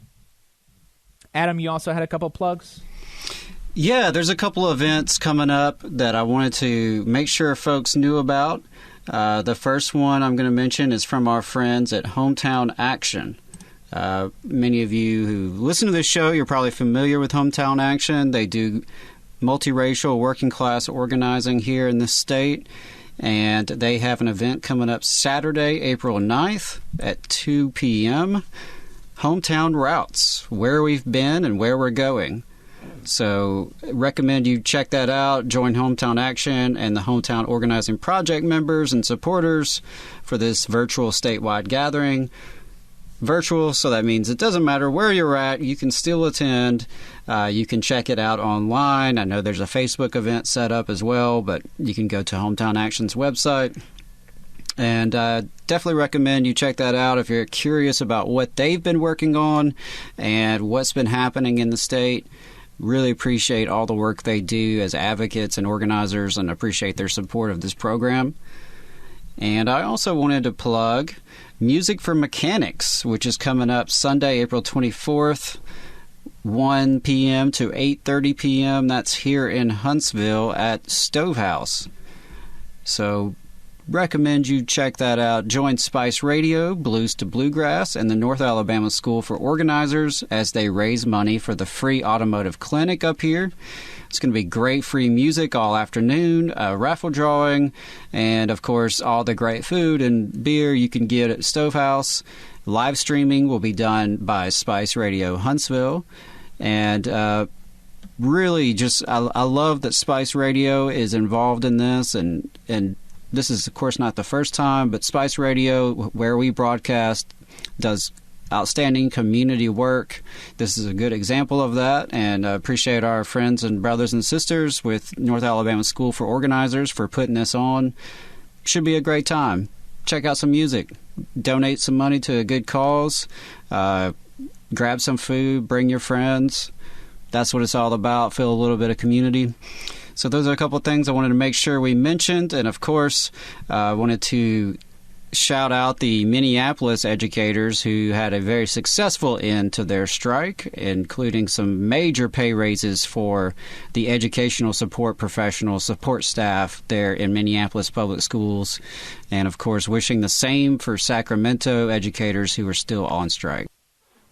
Folks, that is it for our time on the radio today. But if you find us online, like I said at the beginning of the program, we have got so much content. Like I said, almost 600 YouTube videos. That is wild.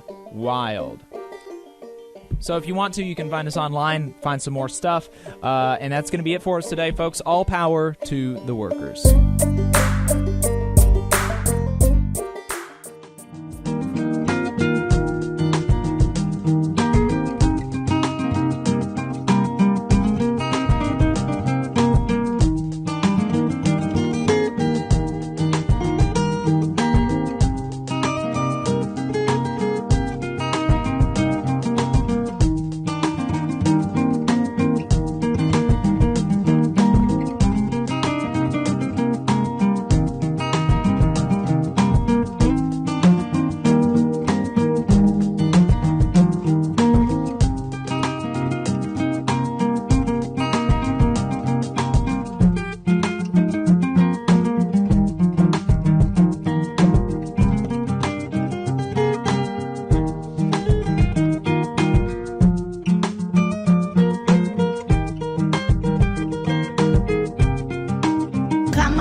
battle in the heart of Alabama caught our attention. Coal miners in one community, they've been on strike now for months. Working as long as 12 hours a day, 7 days a week, in some of the most dangerous conditions. I really think that the labor movement is the single greatest force for democracy in the history of the United States. The story of Alabama is a story of not just resilience, but of militancy. I say no contract, you say no code. No contract, no contract. If we ain't all free, ain't none of us free. You're listening to Alabama's only union talk radio show, The Valley Labor Report, with Adam Keller and Jacob Morrison. All right. So we got rid of the folks on the radio. Howdy. Thanks for tuning in. Thanks for staying with us. So here's what is going to happen this week and moving forward for overtime and for our candidate interview series. Like I said during the show, we recorded a 45-minute long interview with Lou Burdett. He is a gubernatorial candidate. He's a Republican. We talked to him about education and the coal miners' strike. He had some pretty cool things to say about the coal miners' strike if he gets elected and if he actually goes through with it. So what we're going to do this week is we've been really, really busy. So we haven't really had much time to get together a good overtime for you, get another overtime guest. What we like to do usually for overtime is go a little bit deeper in like labor stuff, talk about, last week we talked to Connor Lewis about strategy, and I felt like that was a good overtime segment because most of the folks who listen to us just on the radio are going to be more interested and it's going to be more relevant, that super specific, like, okay, how do we make our unions better? Whereas on the radio, we try to do more like public facing kind of, more 101 level like union stuff, right? So we try to go a little bit deeper in overtime, and that's what we like to do. But this week we were just a little bit too busy and we weren't able to do that. So I hope I hope that's all right. So instead of that, what we're going to do this week for the overtime is we're just going to play the full interview. So you already heard 10 minutes of that interview with Lou Burdett, and we're just going to slap the rest of it in after I finish with this, and that's going to be the overtime for this week. But going forward, what we're going to do, I think, is we're going to have like a candidate series that's going to be separate from overtime. So our podcast feed is actually going to have 3 podcasts on some weeks whenever there's a candidate that we feel like is interesting and relevant that we want to talk to. That way, because, like we say when we're introducing Lou, like we're not we don't want to miss out. We don't want the talking to candidates to interfere with some of this other stuff that we feel like is maybe a bit more important. So we wanted to put it off to the side, but we also feel that it's not, it's not nothing. And so, if you're like totally not interested, like if everyone in our audience is just like, yeah, I'm really not interested at all in the candidate interviews, then let us know and we just won't waste our time, right? Because it takes time to come to the station and pre-tape those interviews. If it's like a resounding, yeah, we're really not interested in the candidate stuff, then do let us know, and let us know if that's something that you do. If you do want us to do those long form conversations with people that are running for office in Alabama, let us know that too. We want to know, what you're interested in. Absolutely. And on that note, really any content ideas that you have or critiques that you have, if there's things that we're doing that you want to see more of, or if there's things we're doing that you want to see less of, or if you have some good guest ideas or good topic ideas, we are all ears, because ultimately we're doing this for everybody, not just to hear ourselves talk, but we really, we want it to be worthwhile. We want it to be worth your time, because the fact is you spent an hour and a half or more with us, or even if it was just a couple minutes on a clip, You spent your precious time listening to us talk about the labor movement and Alabama politics, and we really do value your feedback.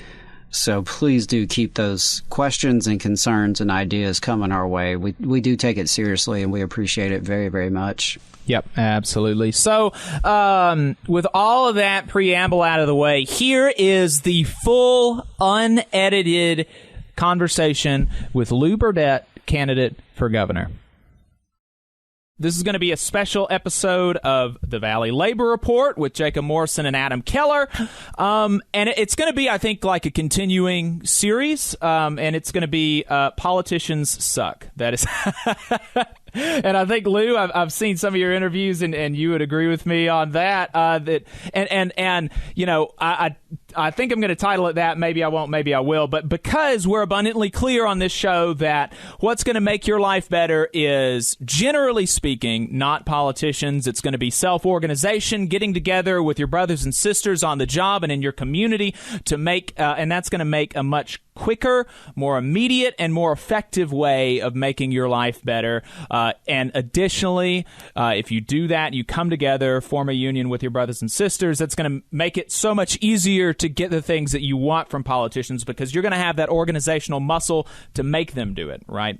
And that's what the show is all about. So I don't think anyone's going to be confused about us thinking that voting or not voting for this or that person is the end-all, be-all of political activism. But for better or worse, politicians have a lot of power in our lives, and it's election season. So we're going to have this as a semi-regular series outside of our main and overtime shows so that we don't miss any good stuff, where we're talking to basically any candidate that with some amount of relevance to the audience to help educate folks about their options when they go to the voting booth, and hopefully illuminating a few things that some other shows won't. So the first person that we're going to be doing this with is Lou Burdett. He is running for governor of the great state of Alabama. Lou, thanks for taking the time to join us. I appreciate it. Jacob, thank you so much for having me, and I couldn't agree more. It wasn't, politicians was not supposed to be a lifetime job, was it? And you know, that's why I'm running, is we haven't had any change in my entire lifetime. I'm 63 years old. People ask me all the time, why are you running for governor? Because I so dearly love this state, and we've been at the bottom my entire lifetime, and we have great people. We have a great state. We do not have to be at the bottom, but that's where lifetime politicians keep us in this state, is at the bottom. Yep. Absolutely. I mean, I think that's just a statement of fact, basically, from the record. But Lou, the first thing that I wanted to get into is that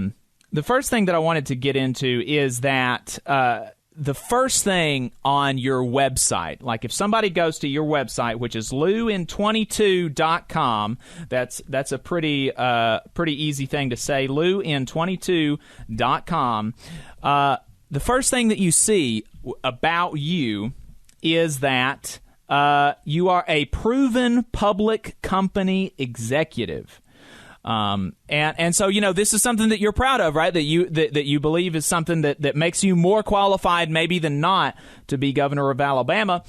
And this, I mean, it's, you know, it's so common you almost get sick of it, right? I'm a businessman. We need a businessman in office, blah, blah, blah. And like, for me, I have a difficult time understanding, like, why I, as a working person, would vote for a boss as an elected leader. You know, we asked folks to tell us their first thought when they hear the word business leader, and these are the responses that we got. We got grifter, someone who doesn't work, nothing good, thief, plutocrat, tyrant, right? And I think that tracks with a lot of people's lives, with going to work day in and day out. They're doing the work. The boss tells them that they aren't doing it good enough while they sit in their office and take all the credit while making more money than the rest of us. So tell me, like, why should I vote for a businessman as a working person? Because that hasn't been my track record. My track record is growing up as in the family-owned grocery business. My dad owned a small-town grocery store. I learned a strong work ethic, sacking groceries in my dad's store from really about the earliest age I can remember. I was so little that I could take the the groceries off the counter, put them in the sacks, and the big boys would have to take them out. And I saw my dad run a small business and work 14 hours a day, 6 days a week, his entire life. And so that's the environment that I grew up in. I'm an everyday working guy. And I say, I am so glad that I have spent my entire career with a real job in the real world. And nobody gave me my position when I worked at Books A Million. I worked there for 13 years, and I started out at the bottom, and I worked my way up to be chief operating officer and grew a chain of stores from 30 stores to over 175 when I left, from $26 million in volume to $250 million in volume across 16 states, and a little over 200 employees to over 3,000 employees. And that kind of business experience, common sense business experience, is important to running this state, to know how to manage people, to know how to manage a multi-million-dollar budget. So nobody gave me anything. I worked hard, sometimes 100 hours a week when we were taking our company public back in that day. But then the last 19 years is running a nonprofit in Birmingham called King's Home, helping abused youth and moms and kids start over in life, have hope and opportunity in life. And so running a nonprofit is important, to have business common sense. And I think that's what we need is a change in Montgomery, away from lifetime politicians that have kept us in the bottom, to have a common sense business leader that will flip it upside down, that doesn't owe any favors. Nobody's got influence over me. And I can't wait to work for that kind of change in Montgomery. Well, let's talk a little bit about your experience at Books A Million. You said that you were there. I don't know.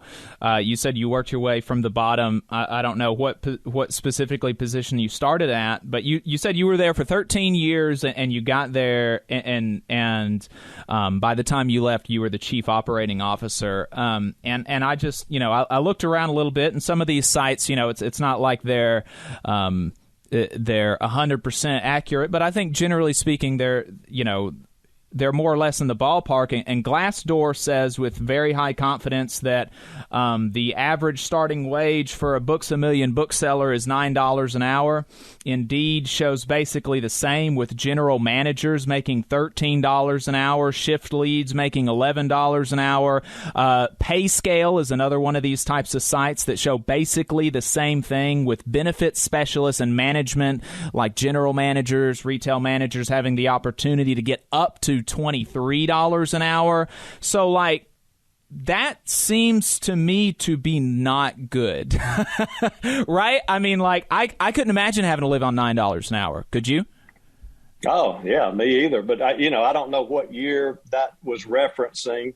I've been gone for 25 years from Books A Million. So I was with them from 1985, before we were ever called Books A Million, to 1998, the end of 1997. So I was there for 13 years, had a great experience. We had a great team, and, pay was probably in that range back in the 1980s and early 1990s. But like I said, I've been gone for 25 years. And the last 19 years I've spent at King's Home. And I know today at King's Home, where we're helping the residents that we have about 125 residents at any given time, and have residential group homes, direct care to help, like I said, the abused start over in life, find hope and opportunity. We can't hire anybody for that wage. We haven't hired anybody in that wage range in since the early 2000s, maybe. When I first came to King's Home, we even started at $10 or $11, and today it's $15 to $20 for direct care hourly positions starting out. And of course, our house parents and others in different levels of our organization make much more than that. So I can't speak to Books A Million because I've been gone for 25 years.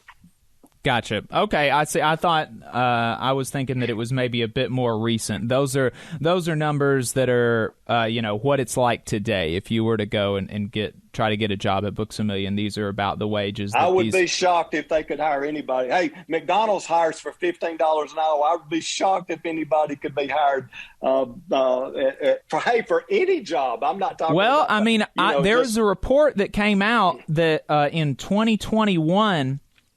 40% of Alabamians made less. 40% of working Alabamians made less than $15 an hour, which is astounding. And I'm sure that's true in rural areas because I swear, I grew up in rural Alabama, Randolph County, and Roanoke, and some of the more rural parts of Alabama. Maybe that's what the wage range is in some of those areas, and that's what I want to work to change. Also, is we got to improve education in Alabama. We can't be 52nd in math, 47th in education overall. And when we have better education, especially in the rural areas, because we have great schools in this state, but in the rural areas like where I grew up, our schools need a lot of help. They need a lot of change. And so that's one. We got to have education as the number one priority year after year until we raise up out of the bottom. And then we still got to keep it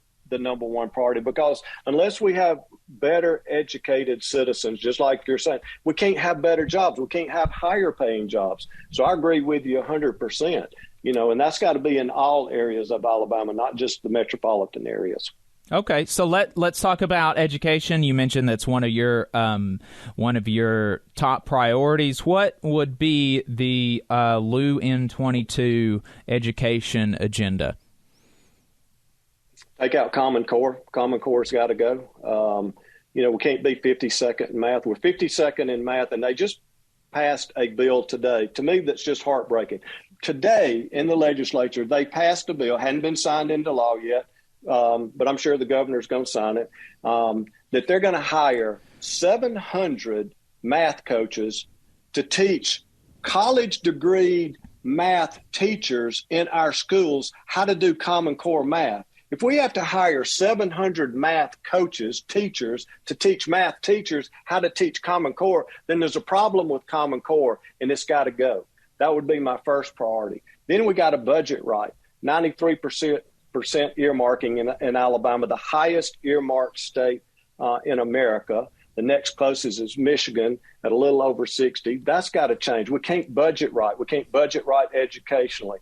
We got to have literacy programs that work to get our kids caught up in literacy. I was meeting with the mayor of Huntsville not long ago, and he said we have 400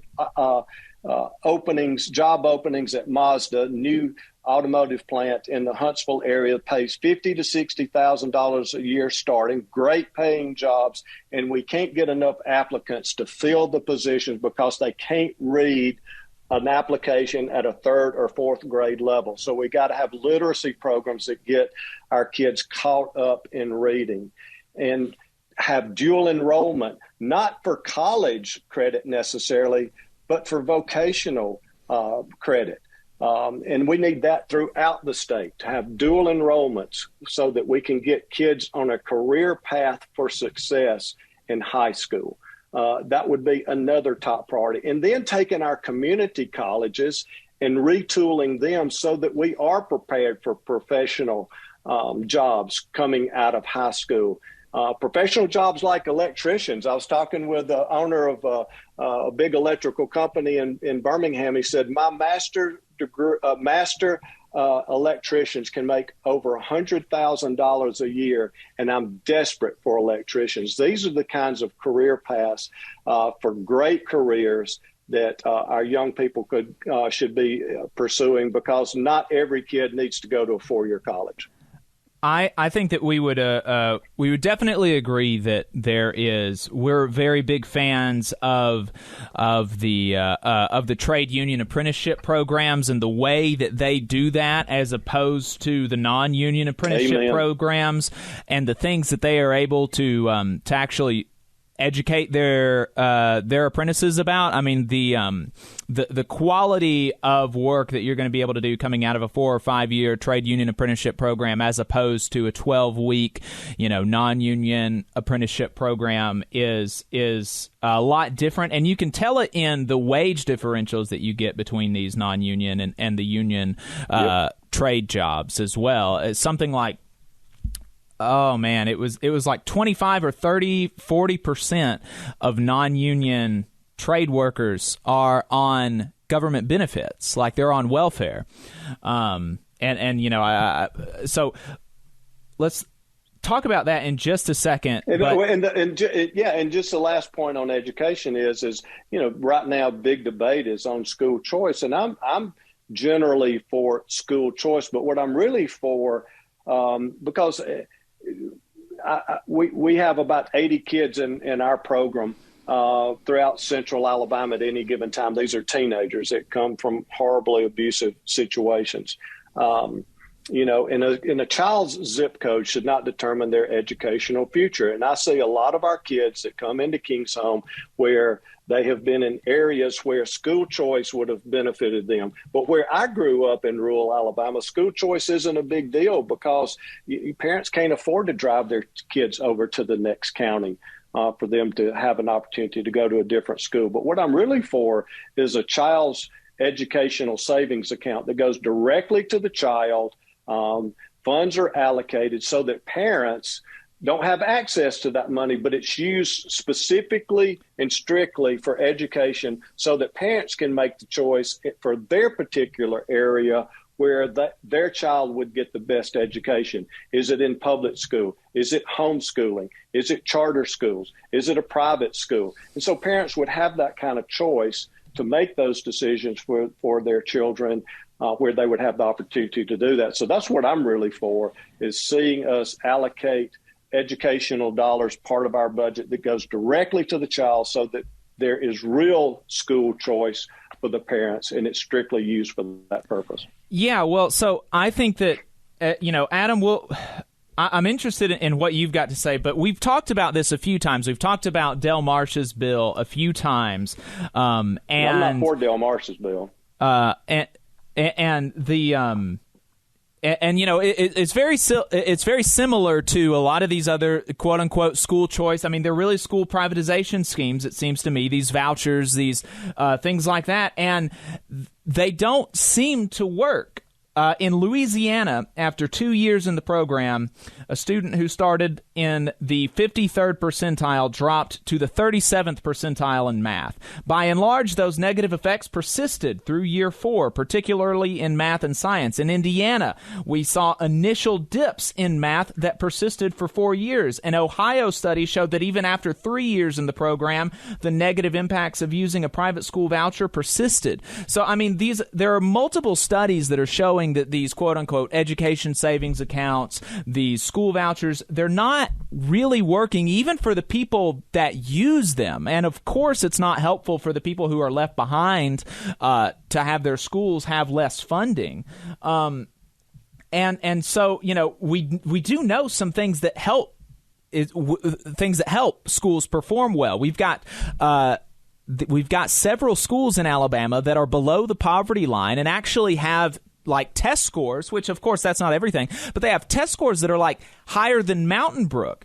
And the thing that we see across all these schools are that teachers have high expectations for students and they're invested in their students. Teachers take control. Teachers actually have control in their classroom. They have plentiful support to help teachers get better at both what they know and how to teach it. There's a constant assessment of where students stand and what they need help with, and they have strong community support. Like, that's not even necessarily funding. It's just making sure that teachers are empowered and that, that we're not out there demonizing and attacking teachers, and we're not trying to, send their students off to private schools and put money into the CEO of a private school's pocket.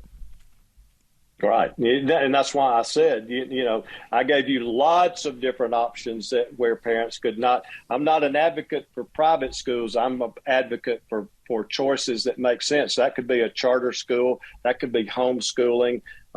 Maybe it is a private school, but so that, or it could be another school within their own district. So that's where I think choices do make sense sometimes. I also agree with what you said. I met with the mayor of Thomasville, Alabama, in the Black Belt, and that was part of what he shared, is how successful, how invested they are as a city into their school system, how they partner with their school system and support them, how they do have great teachers. And Jacob, you're exactly right. When you have communities like that get invested, want to make a difference, and the difference it could make. And one of the things that he talked about was the importance of dual enrollment and what that's meant to their students, where if they want to take college credit, they can, or they can also be in dual enrolled in career tech kind of jobs, vocational kinds of jobs, and they're on a career path to success. That's what I want to see statewide in all schools, and have opportunities for kids to have that kind of success. Jacob, I was going to jump in here while we're on education. I'm a former educator and from a family of educators, and there's a couple of things here where I think we have some common ground. I definitely agree that more options for children in terms of the dual enrollment, because you're right that four-year college degree is not for everybody. There are some great jobs in the trades that are desperate for young labor. And so I think there's a ton of potential there for partnerships to funnel kids into these apprenticeship programs so that they can leave high school, enter a career, and make a good wage with a good pension, good benefits. And I think there's tons of opportunity to partner with our trade unions on that, because they know how to do it. And our community colleges. Absolutely. Yep. I think workforce development. Yep. Yeah, so I think you could have more collaboration between all those entities to, increase the enrollment and to make sure that the folks who go through the program are well trained and know how to do the job correctly. I also agree that, a child's zip code should not be determinant of their academic opportunities or their success. I think when you look at the evidence, what we see in education is the outputs reflect the inputs. And the largest determinant of test scores in education is the student's socioeconomic background. And so until we as a state address poverty and lack of health care, lack of mental health, over-incarceration, and the many other issues that plague our state, and as you mentioned, we rank at the bottom of virtually everything. And so it is all connected, and our schools alone can't solve those issues because they can only do what they can with the children they take. And public schools do take all children, which is unique compared to, the private schools. But there were a couple other things I wanted to mention in terms of the earmarking. Historically, the reason why educators have been so resistant to the consolidation of the education trust fund with the general budget, or less earmarking overall, is because what we fear and what we found in other places is that when education doesn't have this dedicated funding sources and dedicated budget, dedicated revenue streams strictly for education, it is too tempting for legislators to take this combined budget and use it as an opportunity to slash education funding to put elsewhere. And while we have some pretty significant needs in our state for everything from our prison system, which is failing, to our transportation and infrastructure, it shouldn't come at the expense of school funding. And in terms of the education savings accounts, I do have to push back here because I agree, Jacob, you've laid it out there. We know that it's not effective or successful in the states where it has been tried. And we really don't take this kind of approach with any other aspect of public services. I don't get a savings account for public safety, for example, and get to take my money away from the local police force and buy my own security system. And it is kind of a bizarre thing for me to take that approach as a way to improve education, because ultimately as you said, the zip code shouldn't determine that child's opportunities or their success. So the goal should be that every child has an excellent public education right there in their community. And I think if we take that as the number one goal, everything else sort of falls into place in terms of how we achieve that. If we start to look at ways where, a handful here and a handful there can benefit at the expense of the majority, because every child who leaves with this funding that's attached to them, that's less funding for their community school. And every child that leaves who has the parents with the means and opportunities to pull their child out, typically that's going to be some of your better performing students or your better behaved students. And so the folks left behind in the public school, the neighborhood community public school, it's going to be that much more difficult for them to be successful. So I think there's sometimes a rush to have these solutions in education that may work here and there for certain families in certain times and places at the expense of the majority. And ultimately, public education is all about the public, and it's all about ensuring that every child has the opportunity, but it's for the good of our whole society, because we do recognize, and I think you share this opinion, that ultimately the education of our community affects everything that we do. And it is better as a state to have a better educated public than it is to not. Everything from our economy to our civic society. So those are just a couple of my thoughts. I do agree. 100%. Yeah, I agree with you. And thank you for bringing up the poverty issue, because, again, that's where I grew up, in a poor county. Right. My cousin worked in the literacy program for the State Board of Education for years, finished her career there. And she's one of the first ones I called to talk to, because she spent her whole career as a teacher. Yeah.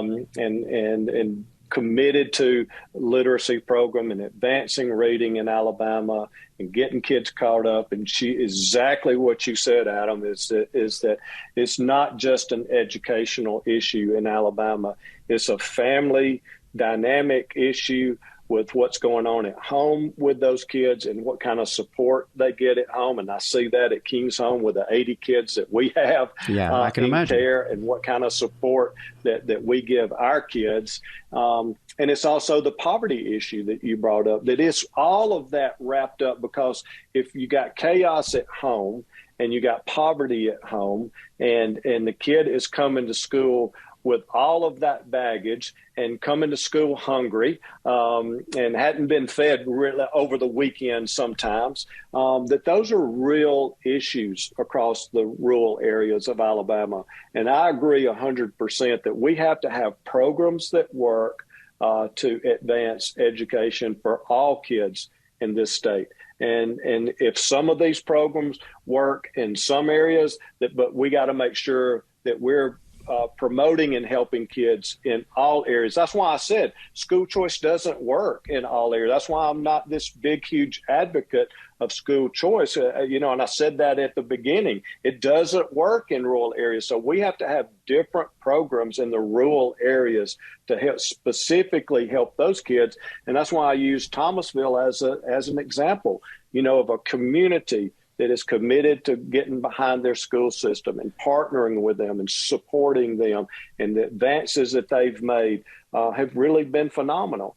And I applaud communities like Thomasville that are in the Black Belt that get a lot of knocks along the way for, if it wasn't for the Black Belt, that we wouldn't be 47th in education. Well, we're still 47th in education, and what we've been doing hadn't worked. So we got to try some new things to move this state forward. Well, I'm interested in obviously for education and for any issue, you're going to be talking to experts once you get in. You're not going to be able to have every single thing laid out. And I'm interested in who you're going to be going to for some of these things, because in my mind, it would seem like, okay, the people that we talk to are the people that do the work. And obviously, I am happy to say, I'm happy to admit my bias that I'm a working person, I'm a union person, but just generally speaking, for any job, it seems like the people that that know how best to do the work and know what needs to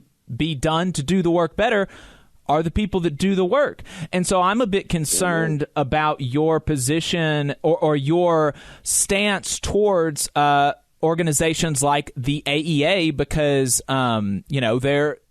they're the teachers, right? The AEA is the organization of teachers. And in other podcasts, you've said we've got to have somebody who's going to stand up and fight the AEA and take away teacher tenure. And so these are things that coming in right off the bat saying, like, my position towards teachers is that I'm going to be oppositional to them seems worrying to me. I want to work with AEA. Everywhere I go, I talk about bringing unity to Alabama, not division. I think there are elements of tenure that I feel like that there should be ways to clean up teachers that aren't achieving high results in their classrooms, and there is a way to have improvement in those kinds of classrooms because those do hold kids back. That's not doing the right thing for kids. If teachers specifically, just like any other job, just like the job that you have, I'm sure you have great folks that produce at a very high level, and you got other folks that don't. And, we should always tenure has already been, and Adam can speak more to this if he'd like, but tenure has already been watered down significantly in the state of Alabama. And basically all it is at this point is a sort of due process, which, to be fair, many other workers in the state do not have because we're an at-will employment state. And, your boss can come in upset in the morning and fire you for any reason or no reason at all. And that's not the case with teachers. Your boss, your principal, your superintendent actually does have to have a reason, but as long as they document and they show the harm that is coming to students and the community because of their inaction or whatever actions, it's not actually that difficult to fire a teacher, right, Adam?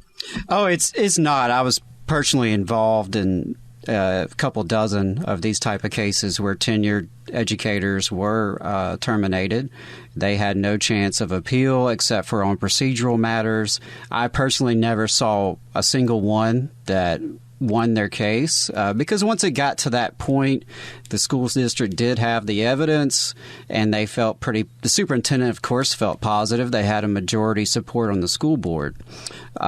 So I think, and that's another thing that I think a lot of the opinions about tenure and the rhetoric around tenure don't really map onto reality. Well, it's not in touch with how it is now, particularly after 2011 when the GOP-led legislature did reform it, as you mentioned. So I think there were there's some pretty major differences between the current tenure law and the old one prior to 2011 and prior to the Republican takeover of the legislature. It was much more difficult to terminate employees back then. But in listening to your comments, I'm going to suggest we probably have one area of common ground on this, which is, in terms of working with folks to improve performance, as it stands now, the law does not require the school district to actually do that before termination. So if you take, for example, a teacher who's been there 10 years and, the last couple of years, the principal feels like they've been slipping, the performance is not up to snuff, they don't actually have to coach this teacher. They don't have to put a written performance plan into place that with certain benchmarks and professional development. Now, those are best practices, and those are things that I personally advocated for in Huntsville, and I know other school districts attempt to do that. But that's one area where perhaps we could find some common ground in revising the way tenure is applied in the state, is that if a school district feels strongly enough that a teacher is on the pathway to deserving termination, they should feel strongly enough to try to, improve that performance and salvage not just the career, but, what's happening in the classroom in the meantime as this process plays out.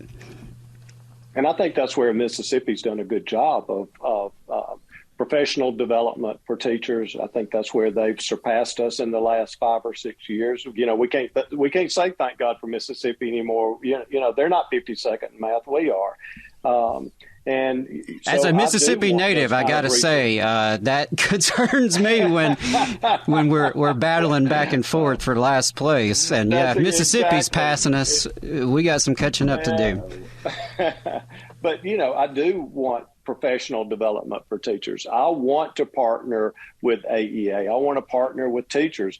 I want to incentivize teachers who do have great performance in the classroom and bonus them that way, that they get extra incentives when they excel and perform, and that that's measurable in the classroom and their kids are excelling. I want programs like, we got Teach America programs, Adam, I'm sure you're familiar with. Well, let's have Teach Alabama programs where we're incentivizing young teachers out of college and we incentivize them to go to rural areas, and they view it as a service, that they get a 3 to 5 year commitment, and we bonus them to go to our rural schools and pour life into these kids.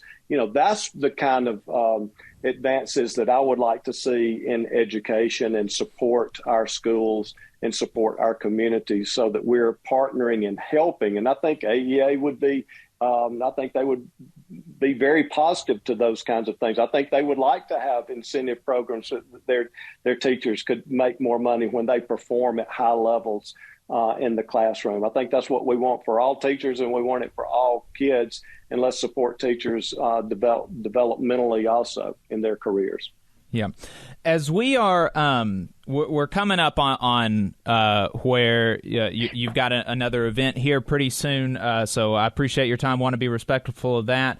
If you would stay just a little bit longer, I did want to get your thoughts on the mine workers. Is it okay if I'm going to have to jump in the car? It may get a little bit loud. Is that okay? No issue with me. Okay, I can't see how, if I could see how, I'm not sure how, I can't, usually I can mute, and okay, I got it. I may mute it while I transfer, but I'm still listening and I'm still going to respond. But okay. I'm going to mute so that it's not a bunch of background noise. All right. Sounds good. I appreciate it. So the last thing that I wanted to make sure that we got to, and time flies when you're having fun. We didn't get to everything that I wanted to, but maybe down the road, especially if you win the primary. Hey, but Jacob, there is no more important issue than education. We have to get this right in Alabama. It is my number one issue. So I am so grateful and thankful that y'all have spent this much time on education. It is the most important issue that we have in Alabama. And how is it not the number one priority of every session, yet we never see that as the number one priority. So thank you for spending that much time on it, because I'm so passionate about it. Absolutely. So the last thing that I wanted to talk about, and I wanted to make sure that we got to it, is the mine workers down in Brookwood. About 1,000 of them have been on strike for a year with not a word from the current governor. One of our U.S. senators, Tommy Tuberville, he came to their union hall, came to their people, and groveled to them for an endorsement during an election. And he said that whatever happens, whether I win or lose, whether you endorse me or don't, you can call me, whatever you need, I'll be there for you. Well, since he's won his election, since they've been on strike, he has refused to answer their calls. During a hearing in D.C., where Senator from Vermont, Bernie Sanders, scheduled a hearing on private equity and what it's doing to workers in America, he had the opportunity to address Warrior Met in front of actual Alabama coal miners and the rest of the country.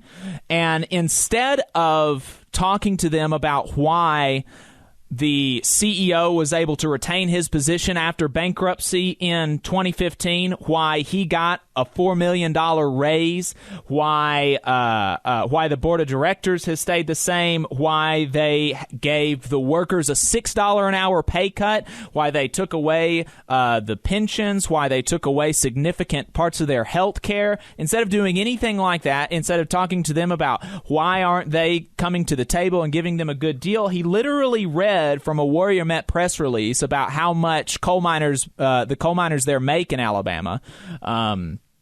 and which the facts on that have been disputed, and it's just very frustrating. You've got all these people that love to talk about coal miners, and we've got 1,000 of them here in this state, and nobody is talking about them. Nobody cares about them. These are folks. I've walked on the picket line with people in Trump hats, right? I mean, these are not, you've got varying. You've got black and white and liberal and conservative and Republican and Democrat. But most importantly to me is that they're working Alabamians. They're working folks, and they're fighting international private equity firms from New York and Australia and D.C. And why does it take any effort at all to come to say, like, I support the coal miners instead of these people putting billions of dollars in their pockets? So, they've been restricted by county judges this whole time on the picket line. They've been limited the number of people that can be on a picket line at once. It seems to me to be a legitimate freedom of speech issue, which we hear about that all the time, and it's never about the government. It's about this or that private company. But here we've actually got the government telling Alabama coal miners when and where and how they can speak. So if you were elected governor, what would you do for these Alabama coal miners? God forbid they're still on strike. Well, surely, after coming up on 11, 12 months, right? April 1st will be a year. Right. And so it's so important that all workers are protected in their First Amendment rights. Are you for First Amendment, and are you for the Second Amendment? So, of course I am. I'm for all 25 amendments because it just so frustrates me, that we have weak, spineless politicians, Republicans included. I call them out, that don't stand up for our Constitution, don't stand up for our First Amendment rights, and how important that is. And just for hey, I'm an everyday working guy. That's been my whole history. And certainly support, all of our workers in Alabama and how important that is. And so, I always want management, if you want to call it that, and labor to be able to work out solutions. And it seems like to me, from what I read, that labor has been willing to make concessions. So I don't understand why management isn't willing to make concessions also. Do you think that, we've seen over the course of the history of this country, we've seen where strikes are long and drawn out, secretaries of labor, actually the U.S. Secretary of Labor, Marty Walsh, he brokered a deal between Kellogg's and the BCTGM union to end that strike. We've seen governors come to help mediate strikes in the past. Do you think that that's something that you would be willing to use the office of the governor to do, to call out what Warrior Met has been doing, to come out firmly on the side of the workers and to try to help mediate a good solution for the people of Alabama? Absolutely. Again, I say in everywhere I go, every time I'm given the opportunity to speak, is I'm for unity. And I know that we're not always going to agree on every issue. I'm not trying to profess that we're ever going to agree on every issue, including labor and management. But certainly, in my role as governor, I'm working every day to be a unifier, to bring people together. How do we move Alabama together? I was meeting with a group of African-American pastors today, and that was part of our conversation, was racial reconciliation, because why do we not ever bring that to light, and why are we scared to talk about that in Alabama? And sometimes it's union and management issues. Let's bring it to light. Let's get to the table that as governor, because I view that as a role. How do we resolve conflict, and how do we move the state forward? That's what I want to work for as governor of Alabama. And I sure appreciate appreciate you guys giving me the chance to talk about that some today. Yep. Thanks for your time, Lou. I appreciate it. Where can people find out more about your campaign? LouIn22.com. Thank you at the very beginning for pointing that out, Jacob. It's been a lot of fun. Hey, and please have me back because I really enjoyed this dialogue. I always say I'm a good listener. I want to learn. I want to grow. I want to be for all Alabamians. Follow me on social media, LouIn22.com. Vote Lou for governor. Vote LouIn22 for governor on Instagram, Facebook, Twitter. And thank y'all again so much for having me. Yep. Thanks for your time. All right, folks, you just finished listening to our full unedited conversation with Lou Burdett. He is a Republican candidate for governor, and that is going to be it for us on Overtime this week. We will be back next week with some good stuff. I think I've already got some stuff in the works for next week. Let me see if I can maybe give you some ideas. I think that we are talking to Daniel Tate from Energy Alabama about his about some of the stuff that they have been able to do, securing back pay for consumers in Alabama who were overcharged by Alabama Power, and some of the education work that they do around renewables and stuff like that. So that's going to be an interesting show. The week after that, I've booked Josh Brewer from RWDSU to talk to him about some of their stuff outside of Amazon. Because, RWDSU represents 10,000 workers in the Southeast, including thousands in Alabama. So a couple weeks from now, we're going to be talking to him and a poultry plant worker about poultry plants and the stuff that RWDSU has been doing there. We're going to be talking to Scott Eric about Unionly, which is what we use for our online store and for our sustaining memberships. We've got lots of good stuff in the works. So make sure that you're subscribed to us wherever you get us. If you're on your podcast, if you're listening to us on YouTube, make sure that you're subscribed and supporting the show if you think that it's good. So with all that out of the way, we appreciate your time, and we will see you next week.